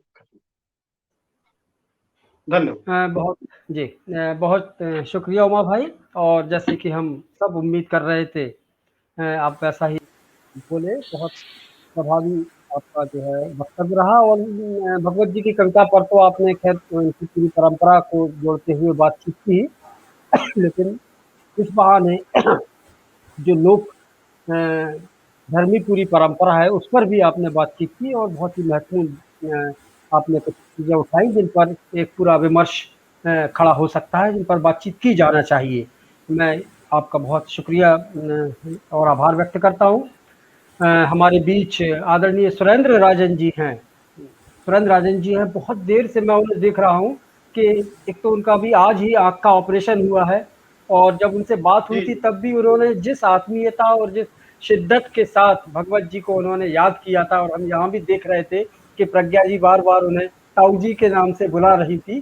तो हम सबको मालूम है कि रावत जी के परिवार से किस आत्मीयता के साथ आदरणीय राजन जी जुड़े रहे हैं। और मैं उनका परिचय क्या दूं, वो किसी परिचय के मोहताज है नहीं। जाने माने अभिनेता है वो, और चित्रकार हैं, छायाकार तो बहुत बड़े हैं। हम सब उनकी फोटोग्राफी देखते रहते हैं। और ये हमारे चूंकि वो थोड़ा आज ही उनका ऑपरेशन हुआ, तो मैं ये चाहता हूँ कि वो जितनी देर भी 2 मिनट, आधा मिनट, 1 मिनट जो भी बोलना चाहते हो, हम उन्हें सुनना चाहेंगे। और मैं बहुत सम्मान और स्नेह और प्यार के साथ आदरणीय राजन जी को आमंत्रित कर रहा हूँ कि वे अपनी जो भी वो कहना चाहते हो अपनी बात इस वक्त रखें। आवाज आ रही है दादा अब तक मेरी, सुरेंद्र राजन जी? मैं सुन रहा हूँ, बस ठीक से देख नहीं पा रहा हूँ मैं। ना आप बिल्कुल मत, आप उस तरफ स्क्रीन की तरफ देखें ना, आप स्क्रीन की आप तरफ सिर्फ मत कोशिश देखें, भी न करिए देखने की, आप आराम से देखने की बोलिए दादा। बस बोलिए। हाँ आप तो आवाज सुनना है आपकी। हाँ, आवाज आ रही है ना ठीक से? आ रही, बहुत अच्छी आ रही। हाँ, तो मैं सभी दोस्तों को नमस्ते करता हूँ। और मैं उनके साहित्य या कविताओं के बारे में ज़्यादा नहीं कहूँगा। मैंने और आप सब लोगों को जैसे मालूम ही है कि उनका परिवार और मुझे कभी अपना ही हमेशा परिवार लगा, क्या है ही है, अभी भी उनसे जुड़े हुए हैं उसी तरह से बच्चों से भी। और उनको जिस तरह से मैं देखता था, ऑब्जर्व करता था, और जो हमारी निकटता का सबसे बड़ा कारण था, भगवत को मैंने देखा शुरू से जब से मिला था कि ये बहुत जुझारू व्यक्ति हैं और सहनशील भी हैं। कष्ट जितने भी सबके जीवन में आते हैं उनके जीवन में भी आए, लेकिन उन्होंने उनका गुणगान कभी दूसरों को बताना या अपनी परेशानी किसी से जाहिर करने के बजाय लड़ते थे, लड़ाकू बहुत थे वो। और समस्याओं की कमी तो वैसे भी हम सबके पास कोई नहीं होती है, उनके पास भी इसी तरह से था। स्वास्थ्य को लेकर के भी फिर बहुत ज़्यादा उनका ख़राब होता गया दिन ब दिन। तो एक चीज़ जो हमारे बीच में थी वो शेयर करते थे सारी चीज़ें। वो शायद मुझे ऐसा लगता है कि शायद और किसी के साथ उतना व्यक्तिगत बातें शेयर नहीं करते रहे होंगे जैसे भी करते थे हमारे साथ। ये बच्चे भी छोटे थे, प्रज्ञा थोड़ी सी बड़ी हो गई थी, लेकिन सब बाकी स्कूल कॉलेज जाने वाले बच्चे थे। तो कहने के लिए तो मैंने उनके पास में एक घर किराए पर लिया था, लेकिन वहाँ पे कभी-कभी कपड़े बदलने के लिए जाता था, वरना खाना-पीना, रहना, सोना वहीं पर होता था। ये बच्चे लोग सो जाते थे और हम दोनों बैठे हॉल में या लेटे-लेटे वो उनकी कविताएँ या तो अपनी पुरानी कोई सुनाते थे या कोई नई लिख रहे होते थे, तो हमारे साथ वो उसको शेयर करते थे, बताते थे। तो वो थी। और जब बाद में उनकी तबीयत ख़राब हुई तो मुझसे भी हम लोग, मैं कहीं भी होता था, लेकिन घर जैसे अपने घर जाते हैं दूर से कहीं कोई, तो मैं वहीं आता था, भोपाल आता था, वहीं रहता था, बच्चों के साथ रहता था। फिर दिल्ली में भी था तो मैं मुकुल के साथ रहा। तो इस तरह से आना-जाना हमेशा लगा रहता था। बाद में जब उनकी बहुत तबीयत ख़राब हुई तब मैं मिला, तो मुझे देखते रहे और मेरा हाथ पकड़े रहे। बातचीत होती रहती थी फ़ोन पर, मालूम तो था मुझे। मैं स्पेशली मिलने के लिए जब गया उनसे, जब बहुत तबीयत ख़राब थी, तो देखते रहे और मुस्कुराते रहे। बहुत कष्ट में थे और डायलिसिस उस दिन हुआ था, उसके बाद ही लौट कर के आए थे। तो मुझे लगा कि ये अब हमें शब्दों की ज़रूरत नहीं है आपस में बातचीत करने की, हम एक दूसरों को की तरफ देखते हैं और बहुत सारी चीज़ें कम्युनिकेट हो जाती हैं। हमारी बात वो समझते हैं, उनकी बात हम समझ लेते हैं। इसी तरह से जब हम साथ में ही रहते थे तो कहते थे भैया कहते थे मुझे हमेशा, बोले भैया चलिए चलते हैं ज़रा कुछ सब्जियां खरीद के लाते हैं। वहाँ जाते थे तो सब्जियां तो रास्ते में बातचीत होती रहती, तो कहते थे कि इनके जो खरीदना तो एक बहाना है, लेकिन इनके जो रंग होते हैं अलग अलग सब्जियों के और जो इनमें फ्रेशनेस होती है, इससे मेरे भीतर ताजगी आती है इनको देख करके। ये बात उनकी मुझे बहुत प्यारी लगी थी, बहुत अच्छी लगी थी कि जो उनका जुड़ाव चीज़ों से जो कुछ दिखाई देती थी, जो पेड़ हैं, पौधे हैं, चिड़ियाँ हैं, प्रकृति के साथ भी उनका जो जुड़ाव था, जो ये चीज़ हमारे बीच में कॉमन थी करीब करीब। और फिर हमारा बैकग्राउंड दोनों का करीब करीब एक जैसा था, मिलता जुलता था, तो हम बहुत जल्दी से एक दूसरे को बोलना नहीं पड़ता था, एक दूसरे को समझ लेते थे, एक दूसरे की बातें समझ लिया करते थे। और उन्हें भी पता था और मुझसे उन्होंने बताया भी था कि हम ज़्यादा समय तक तो अब नहीं रह पाएंगे भैया, जिस तरह के हालात हैं, कब तक ये चलता रहेगा डायलिसिस ये सब।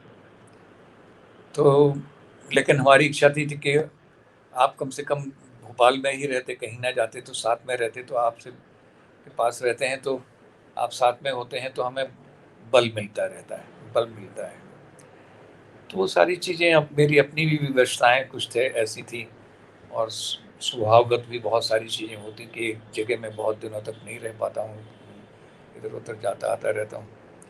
लेकिन उस समय आया था तो मुझे बहुत, तो मैंने यही देखा कि वे बहुत जुझारू व्यक्ति थे वो, और कई लेवल पर एक साथ उनके मोर्चे खुले रहते थे अलग अलग जगह पर। और वो शायद मुझे ऐसा लगता था कि वो सारी चीज़ें मेरे साथ ही सारी इंतज़ार करते रहते थे कि मैं मिलूँ या फ़ोन करूँ तो मुझसे सारी बातें अपनी वो शेयर करें, बताएं। और अच्छी बात मुझे ये लगती है, अभी भी मुझे लगता नहीं कि भगवत नहीं है, क्योंकि बच्चों से उसी तरह से जैसे पहले था उसी तरह से अभी भी संबंध बने हुए हैं, उसी तरह से हम बातचीत भी करते रहते हैं, मिलते जुलते भी जब मौका मिलता है तो मिल भी लेते हैं सभी बच्चों से। तो ज़्यादा तो मैं और आप लोगों की तरह साहित्य पर तो बात नहीं करूँगा, वो सब बातचीत अब आप लोगों की हो ही रही है। और मेरे ख्याल से अब मैं इतना ही कहूँगा और क्या। बच्चों को मुझे तो कभी ये कहने में भी संकोच होता कि ये भगवत के बच्चे हैं। मैंने कभी फ़र्क ही नहीं महसूस किया, मेरे भी बच्चे हैं उसी तरह से, अभी भी उतना ही मैं भी दिल से प्यार करता हूँ इनको, वो भी मुझे मानते हैं। तो ये व्यक्तिगत सी बातें हैं। आप लोग साहित्य के बारे में बात करिए, और पढ़ता तो मैं सब भी रहा हूँ, वो सुनाते भी रहे हैं मुझे। और ख़ास तौर से हीरामन जो कविता थी उसको वो थोड़ी थोड़ी देर में थोड़ा एक दिन सुनाएंगे, फिर थोड़ा और दूसरे दिन सुनाएंगे, इस तरह से वो अक्सर सुनाते थे। उनको भी बहुत कई बार मैं कहता था कि यार तुम्हारा ये भगवत ये तुम्हारा वो है एक्सरे है तुम्हारे भीतर का, या ऑटोबायोग्राफी जैसी हो रही है कुछ कुछ। तो इस तरह की बातें हमारी हुआ करती थी। अब आप लोग कंटिन्यू करें, मैं अपना आँख बंद करके सुन रहा हूँ जितनी देर बिल्कुल ध्यान रखिए सुन आप अपना, सकूँगा। बहुत जी। आराम करिए ताऊ जी, आप आराम करिए। हाँ बेटा, हाँ आराम ही कर हाँ रहा हूँ आप आराम करो, अभी। है ना। हाँ हाँ। क्यों हॉस्पिटल में आए ही आप, हूँ अभी। क्यों आए? हाँ नहीं, अब आप अभी आराम। हॉस्पिटल में ही हूँ, हॉस्पिटल ठीक। के हाँ कमरे वो में दिख हूँ। रहा है। हाँ। कल यहाँ से छुट्टी मिलेगी मुझे। ठीक है नहीं बेटा, बिल्कुल खुश आप रहो प्रज्ञा। आओ, जी ठीक ताऊ जी, आओ जी मैं बहुत आराम करिए। जी हाँ बहुत वो आ आभार गई, दवाई डालने के लिए भी आ गई है, दवा आँख में दवा डालने के लिए आ गई जी हैं। जी ध्यान ध्यान रखिए आप, ध्यान रखिए। जी ध्यान अच्छी रखिए बात। ताऊ जी, आराम करिए। हाँ हाँ ओके बेटा। बहुत आभार। हम सब समृद्ध हुए अरे आपकी उपस्थिति से, आपके इस आत्मीय जो संस्मरण आपने सुनाए। हम सब हाँ, सच में समृद्ध हुए। नहीं और ज़्यादा इस उतना तो नहीं परिस्थिति सुना पाया, हाँ बेटा। इस स्थिति में भी आप आए और आप यहाँ रहे, वो समझ में आता है कि आप किस शिद्दत से आदरणीय भगवत जी से जुड़े रहे होंगे, उस परिवार से जुड़े हैं और जुड़े रहे। मैं आभार व्यक्त करता हूँ। Okay, thank you. Screen screen screen से जोर पड़ेगा, स्क्रीन से जोर पड़ेगा, लाइट जाएगी। अब मैं हमारे बीच हाँ, आप लोग बात करें, मैं आदरणीय सुन रहा, आप लोग बात करें, मैं जी सुन रहा हूँ। जी जी अच्छा, हमारे ताऊ बीच जी, आदरणीय डॉक्टर स्क्रीन हाँ बंद बेटा। कर दीजिए, स्क्रीन बंद कर हैं? दीजिए। अच्छा बेटा। विजय विजय भैया बोल रहे हैं, आप स्क्रीन बंद कर दीजिए, अच्छा आपको अच्छा। स्ट्रेन पड़ेगा ना। हाँ, हाँ सुनते हाँ रहिए, आवाज आती वेट रहेगी कर, आपके पास। हाँ हाँ स्क्रीन बंद कर लीजिए हाँ, अपना। मैं देखता हूँ कैसे बंद करते हैं, मैं कोशिश कर रहा हूँ। कुछ नहीं, सामने दिखेगा स्क्रीन दिखा का, वो कैमरा दिख रहा है ना, उस पे से सिस्टर को बुलाइए। चली गई वो, आंख में दवा डाल के चली गई। ठीक है, मैं सुन रहा हूँ, मैं इधर को इसको रख के जी हाँ, सुन रहा दूर रख हूँ। दीजिए ठीक, आप फोन को। जी हाँ बेटा, हाँ चलो ठीक है, आप प्लीज जी कंटिन्यू।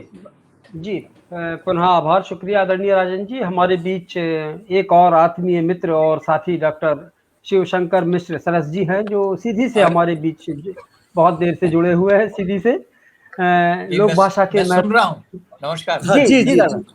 मैं सुन रहा हूँ। मणि मणि मणि जी, एक जी एक बीच में हस्तक्षेप कर रहा हूँ। हाँ जी रावत जी ईश्वरी बहुत अच्छी गाते थे और ढोलक भी बहुत अच्छी बजाते थे। हाँ हाँ, हाँ, अरे और वो आज तो सुना है। वो एक दफे रीवा आए, तो मैं अपने घर में ढोलक बजा रहा था, तो हाँ उन्होंने हाँ मुझसे कहा कि अरे लाओ मुझे दो और मैं तुमको ठेके लगा के बताता हूँ। और आधे हाँ, घंटे तक वो ढोलक बजाते रहे और इतने खूबसूरत ठेके उन्होंने लिए कि मैं तो मुरीद हो गया। और बहुत अच्छी ढोलक बजाते थे वो। प्रज्ञा को शायद वाह मालूम होगा, लेकिन मैंने उनकी ढोलक सुनी है। वो बहुत अच्छी ढोलक भी बजाते थे और गाते भी बहुत अच्छा थे। हम बहुत लोग अच्छा क्या था। बाकायदा ईश्वरी की फागे हम लोग बैठ करके फिर गाते हैं। ये हमारा वो परंपरा जैसी थी। ढोलक तो बहुत अच्छी बजाते थे। वो बहुत बाद अच्छा। में जब उनकी ताकत कम हुई, चूंकि डायलिसिस वगैरह उनकी शुरू हुई, तो फिर वो बाद में थोड़ा छूट गया। नहीं तो वो हमारे घर में मम्मी और पापा दोनों बहुत अच्छी ढोलक, माँ तो गाती बहुत अच्छा थी और पापा भी उनकी जोड़ी से दोनों मिलके ईश्वरी की फागे बहुत गाया करते थे। क्या बात, क्या बात है जी। रजऊ, हाँ तो रजऊ बहुत अच्छा। हम जो है आज हमारे इस आत्मीय आयोजन के अंतिम वक्ता के रूप में हमारे बीच में, जैसा मैंने कहा, डॉक्टर शिवशंकर मिश्र सरस जी हैं, जो सीधी से जुड़े हुए हैं हमारे बीच में और लोक भाषा के कवि हैं, वो भी महत्वपूर्ण कवि हैं और उनकी बहुत सारी रचनाएं भी, जो मैंने उनका जो थोड़ा बहुत जानता हूँ सम्मेलन की वजह से, तो बहुत सारी उनकी जो लोक भाषा की जो रचनाएं हैं वो भी पाठ्यक्रमों में भी शामिल हैं। तो हम सब उन्हें यहाँ पाकर समृद्ध हैं और मैं बहुत आदर और सब आदर के साथ सरस जी को आमंत्रित कर रहा हूँ कि वे अपनी बात रखें। बहुत बहुत धन्यवाद मणि जी। आवाज आ रही है ना? आवाज आ रही है? बहुत अच्छी आवाज आ रही सरस जी। जी जी जी। आदरणीय सुरेंद्र राजन जी, आदरणीय विजय अग्रवाल जी, मणि जी, प्रज्ञा दीदी और पवार जी, बहुत समय से बहुत अच्छा सबका वक्तव्य चल रहा था, मैं सुन रहा था, मुझे सुनने में भी सुख मिल रहा था, इसलिए कि मेरा उनसे सानिध्य बचपन से हुआ था।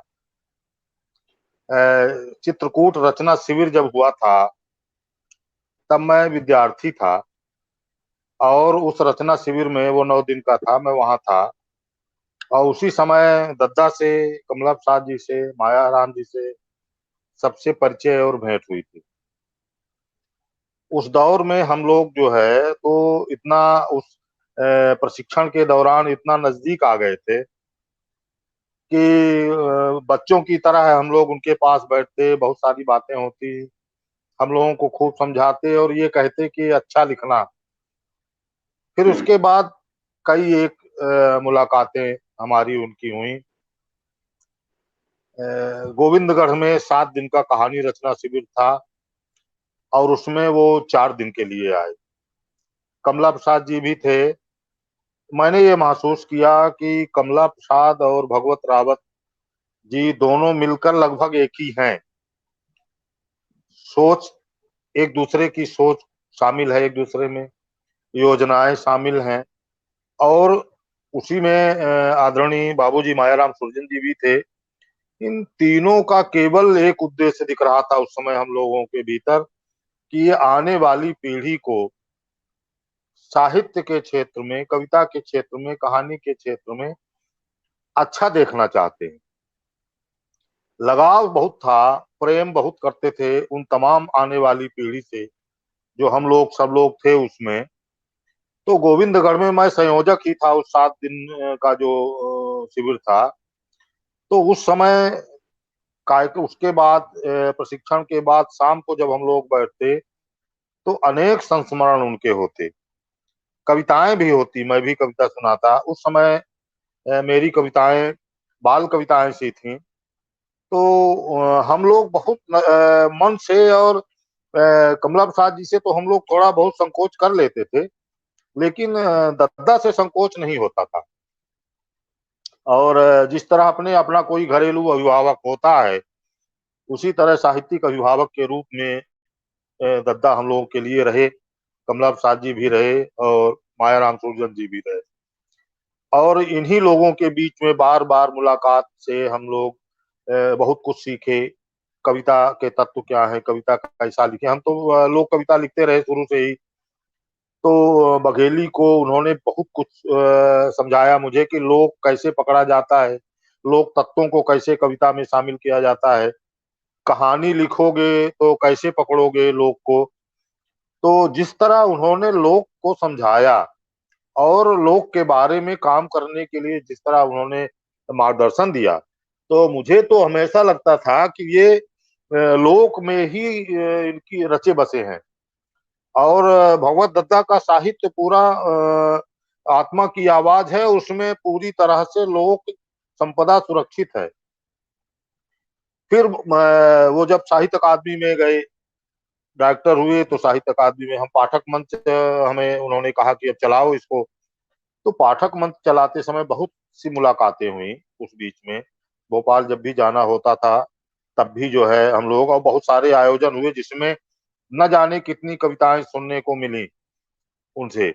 और जो जब वो पढ़ते थे तो हम लोग उनके शैली को भी सीखते थे, उनकी भाषा भी सीखते थे और उनके लगाव को भी पकड़ते थे जो कविता के प्रति था और लोक समाज के प्रति था। तो हम लोग लगातार उनसे इसी उसमें जुड़े रहे और ये और काफ़ी सुख मिलता था। भोपाल जाते थे तो जब तक दत्ता से नहीं मिलते थे, तो लगता था कि कुछ अधूरा-अधूरा सा छूट गया है, इसलिए बिना मिले नहीं आते थे। और एक बार जब साहित्य अकादमी में थे और लगभग साहित्य अकादमी के चुनाव का दौर आया, तो उन्होंने कहा कि तुमने सीधी के लिए कोई कार्यक्रम नहीं सोचा? तो हमने कहा कि हाँ, नहीं सोचा। बोले करा लो, इसके बाद मिलते हैं कि नहीं मिलते हैं। क्या इस कैसी स्थिति आती है चुनाव के बाद, तो थोड़ा-सा समय बचा है, कराओ कुछ। तो हम तो नहीं वो कर सकते, कुछ करो। उस समय आदरणीय अर्जुन सिंह जी आए हुए थे, तो मैंने एक आवेदन दिया सीधी में। उन्होंने राहुल भैया जी को जो है वो कागज़ दे दिया और तुरंत उन्होंने फ़ोन लगाया दत्ता को और कहा कि कुछ बजट शेष है, तो यहाँ सीधी में हो जाए। तो दत्ता बहुत खुशी से उन्होंने इसको स्वीकार किया और कहा कि नहीं है, तो भी जुगाड़ करेंगे।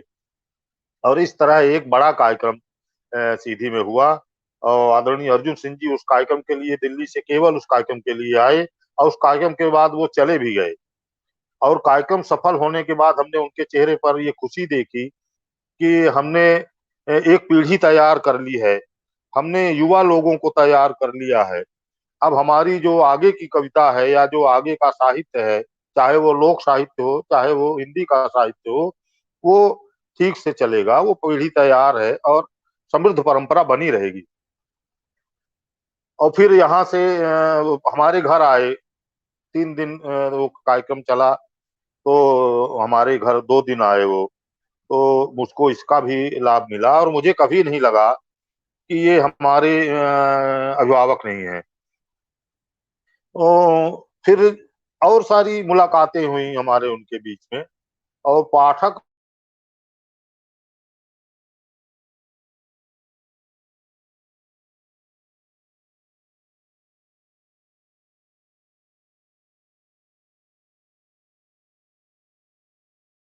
जाते थे, लगता था कि हम लोग एक अच्छा प्रशिक्षण पाठक मंच में रहते हुए भी प्राप्त कर रहे हैं, जब पाठक मंच में हम लोग रहते थे।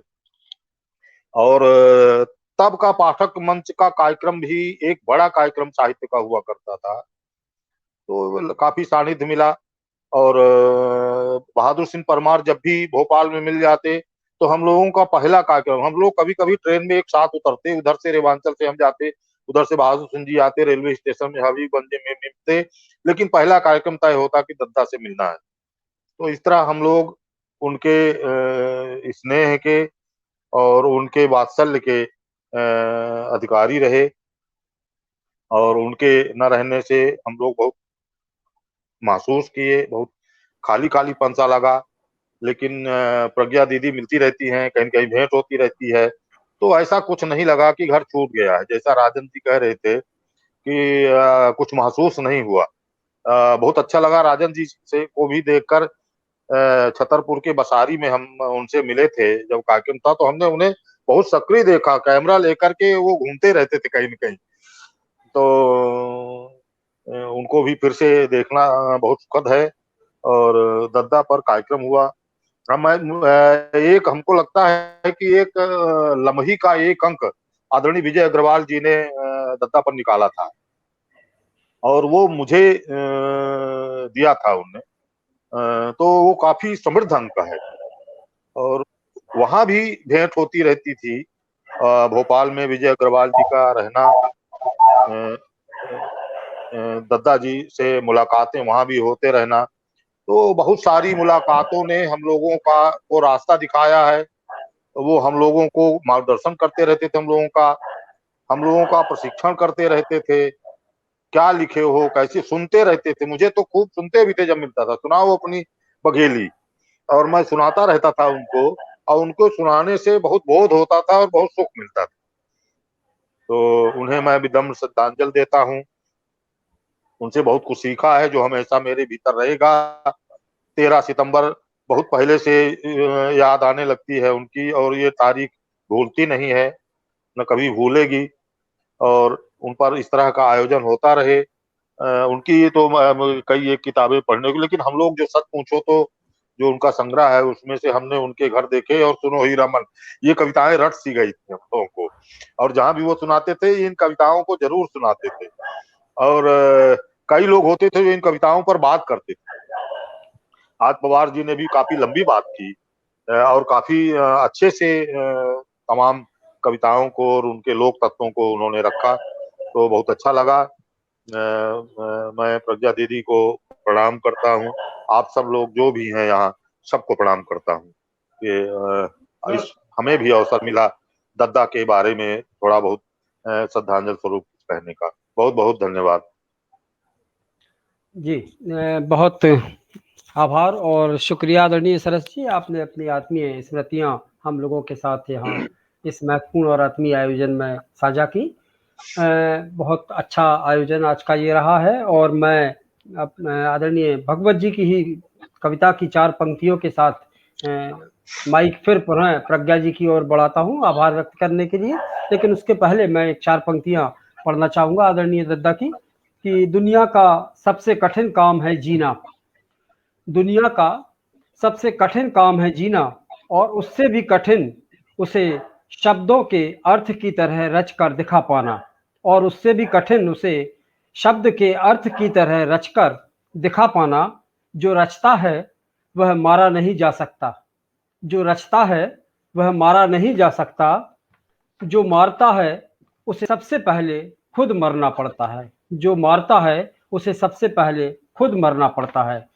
आज के इस पूरे आयोजन से मैं बहुत अभिभूत हूँ, बहुत समृद्ध हुआ, हमारे जितने भी यहाँ जो आत्मीय वक्तागण थे उन सबको सुनकर। और अब मैं आदरणीय अपनी प्रज्ञा जी से निवेदन करूंगा कि वे आभार व्यक्त करें और इस आयोजन को अपने अंजाम तक पहुंचाएं। प्रज्ञा जी। जिस तरह आप अभिभूत हैं, मैं भी वही बात कर रही हूँ। इतना अच्छा सुनने के बाद मैं आभार जैसा शब्द मुझे लग रहा है कि बहुत छोटा है आज। वाकई में आज की शाम इतनी इतनी अच्छी है। कई और जो आयोजन होते रहे आसपास, उनसे भी मैं समृद्ध हुई हूँ, लेकिन आज के आयोजन से तो मैं बहुत ज्यादा समृद्ध हुई हूँ। मैं हमेशा कहती हूँ कि कुछ लोगों ने, हम अपने पिता से, हमारे पिता को जानते थे, उनकी कविताएं जानते थे, उनके संसार को जानते थे, पर एक दो लोग हैं जिन्होंने हमको अपने पिता की कविताओं से और ज्यादा मिलाया। उसमें विकास राय जी, और आज इसमें उमा शंकर परमार का भी नाम जुड़ गया। उमा ने जो कहा उसके लिए मेरे पास कोई शब्द नहीं है। उमा जिस एक ऊंचाई पर साहित्य की, जिस परंपरा को लेकर के उमा ने बातचीत की है, उसके लिए हमारे पास शब्द नहीं है। अभिभूत बहुत छोटा शब्द है। भैया ने भी जिस तरह से कविताएं पढ़ी, विजय भैया ने, और बहुत अच्छा लगा, बहुत बहुत अच्छा लगा। बहुत प्रेम से कविताएं पढ़ी। सबसे बड़ी बात, कविता पाठ करना बहुत अलग चीज होती है, लेकिन उसको प्रेम की उसमें रस में डुबो करके पढ़ना एक बहुत अलग चीज होती है। विजय भैया जब पढ़ रहे थे तो लग रहा था कि पापा पीछे से खड़े हैं और बोले, हाँ विजय चलो। ऐसा लग रहा था मुझे। और ताऊ जी के लिए क्या कहूँ, ताऊ जी हम सबका इतना इतने महत्वपूर्ण हिस्सा है, और मुझे तो बुरा लग रहा है कि ताऊ जी को क्यों कैमरे के सामने आना चाहिए था। मैं बिल्कुल उम्मीद नहीं करी थी कि ताऊ जी आएंगे कैमरे के सामने, तो मैं उस बात से उनसे नाराज भी हूँ, और उनको भी डांटूंगी भी कार्यक्रम के बाद कि उन्हें नहीं आना चाहिए था, क्योंकि हम उम्मीद नहीं कर रहे थे कि वो आएंगे। हमारे लिए उनकी हेल्थ सबसे ज्यादा जरूरी है। वो हमारे बड़े बुजुर्ग हैं, जो हमारे आसपास हैं, वो हमारे आसपास रहते हैं, तो हमें बहुत अच्छा लगता है। सरस जी का बहुत बहुत धन्यवाद। कितनी आत्मीयता से आपने याद किया। और मणि भाई, आपको थैंक यू नहीं दे सकती मैं। आपने बहुत प्रेम से सब कुछ संचालित किया है। ये कहने में ढर्रे की बातें होती हैं कि बहुत अच्छा संचालन था, बहुत अच्छा उद्बोधन था, क्योंकि इतने ये शब्द इतने घिसपिट गए हैं कि अब इनके अर्थ खत्म हो गए हमारे लिए। लेकिन मैं उनको उनकी आत्मा के अर्थ तक जाकर के कह रही हूँ। मैं वाकई में उसकी आत्मा तक छू रही हूँ उसको, कि वाकई आज की शाम बहुत अच्छी थी, बहुत अच्छी। मैं बहुत समृद्ध हुई हूँ, हम सब समृद्ध हुए होंगे। और जो दर्शक अभी सुन रहे हैं या आगे सुनेंगे, वो निश्चित ही आज की इस जो पूरी शाम थी, उसे साहित्य की क्या परंपरा है, क्या चीजें हैं, उससे जरूर समृद्ध होंगे। सबका फिर से तहे दिल से बेहद बेहद शुक्रिया।